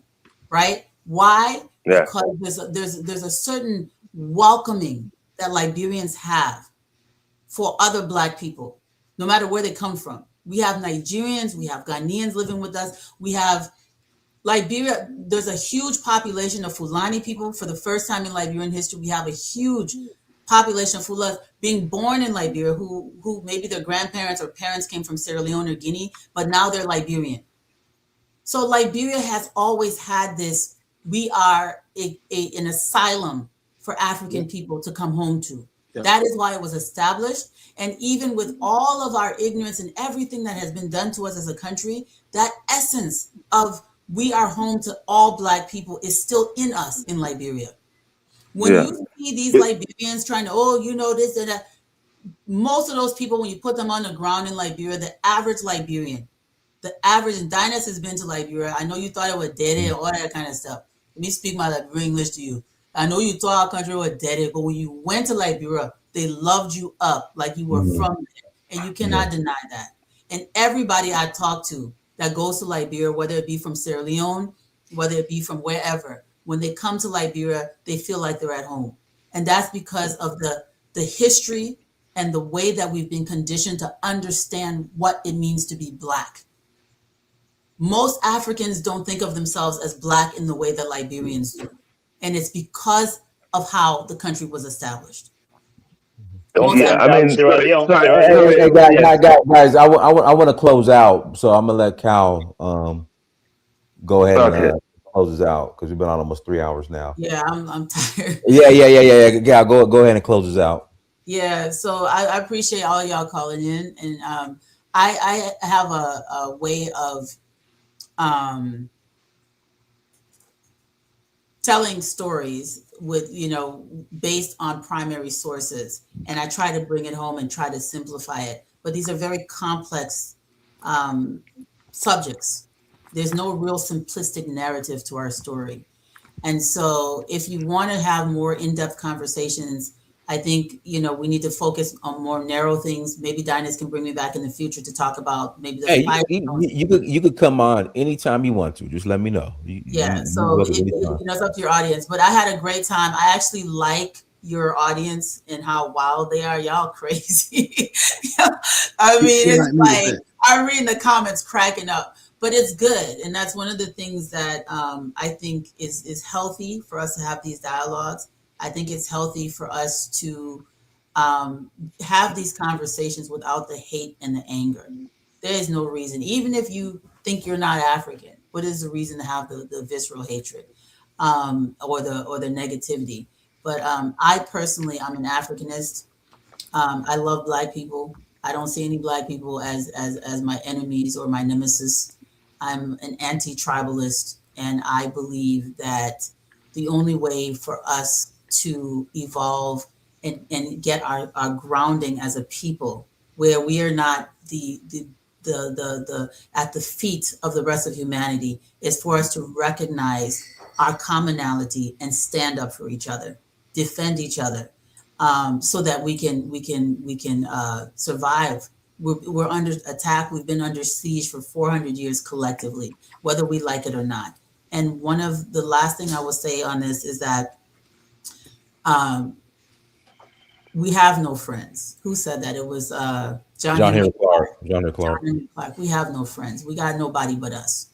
And if we continue to look for reasons to divide ourselves and piece ourselves up, I can be an indigenous Liberian from northern Liberia. I could be a mono woman and still be Black. I'm Black first. I'm African first, and that's what I wanted to say.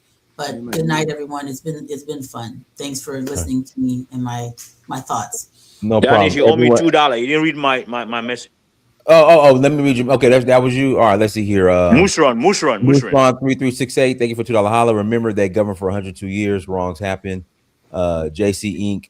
499 holla. Yes, Black people populated the planet, but that doesn't mean they were everywhere on the planet. The Americas are areas where Blacks didn't reach. Yeah, okay.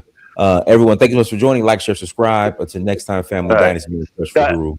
Yo, Africa, tell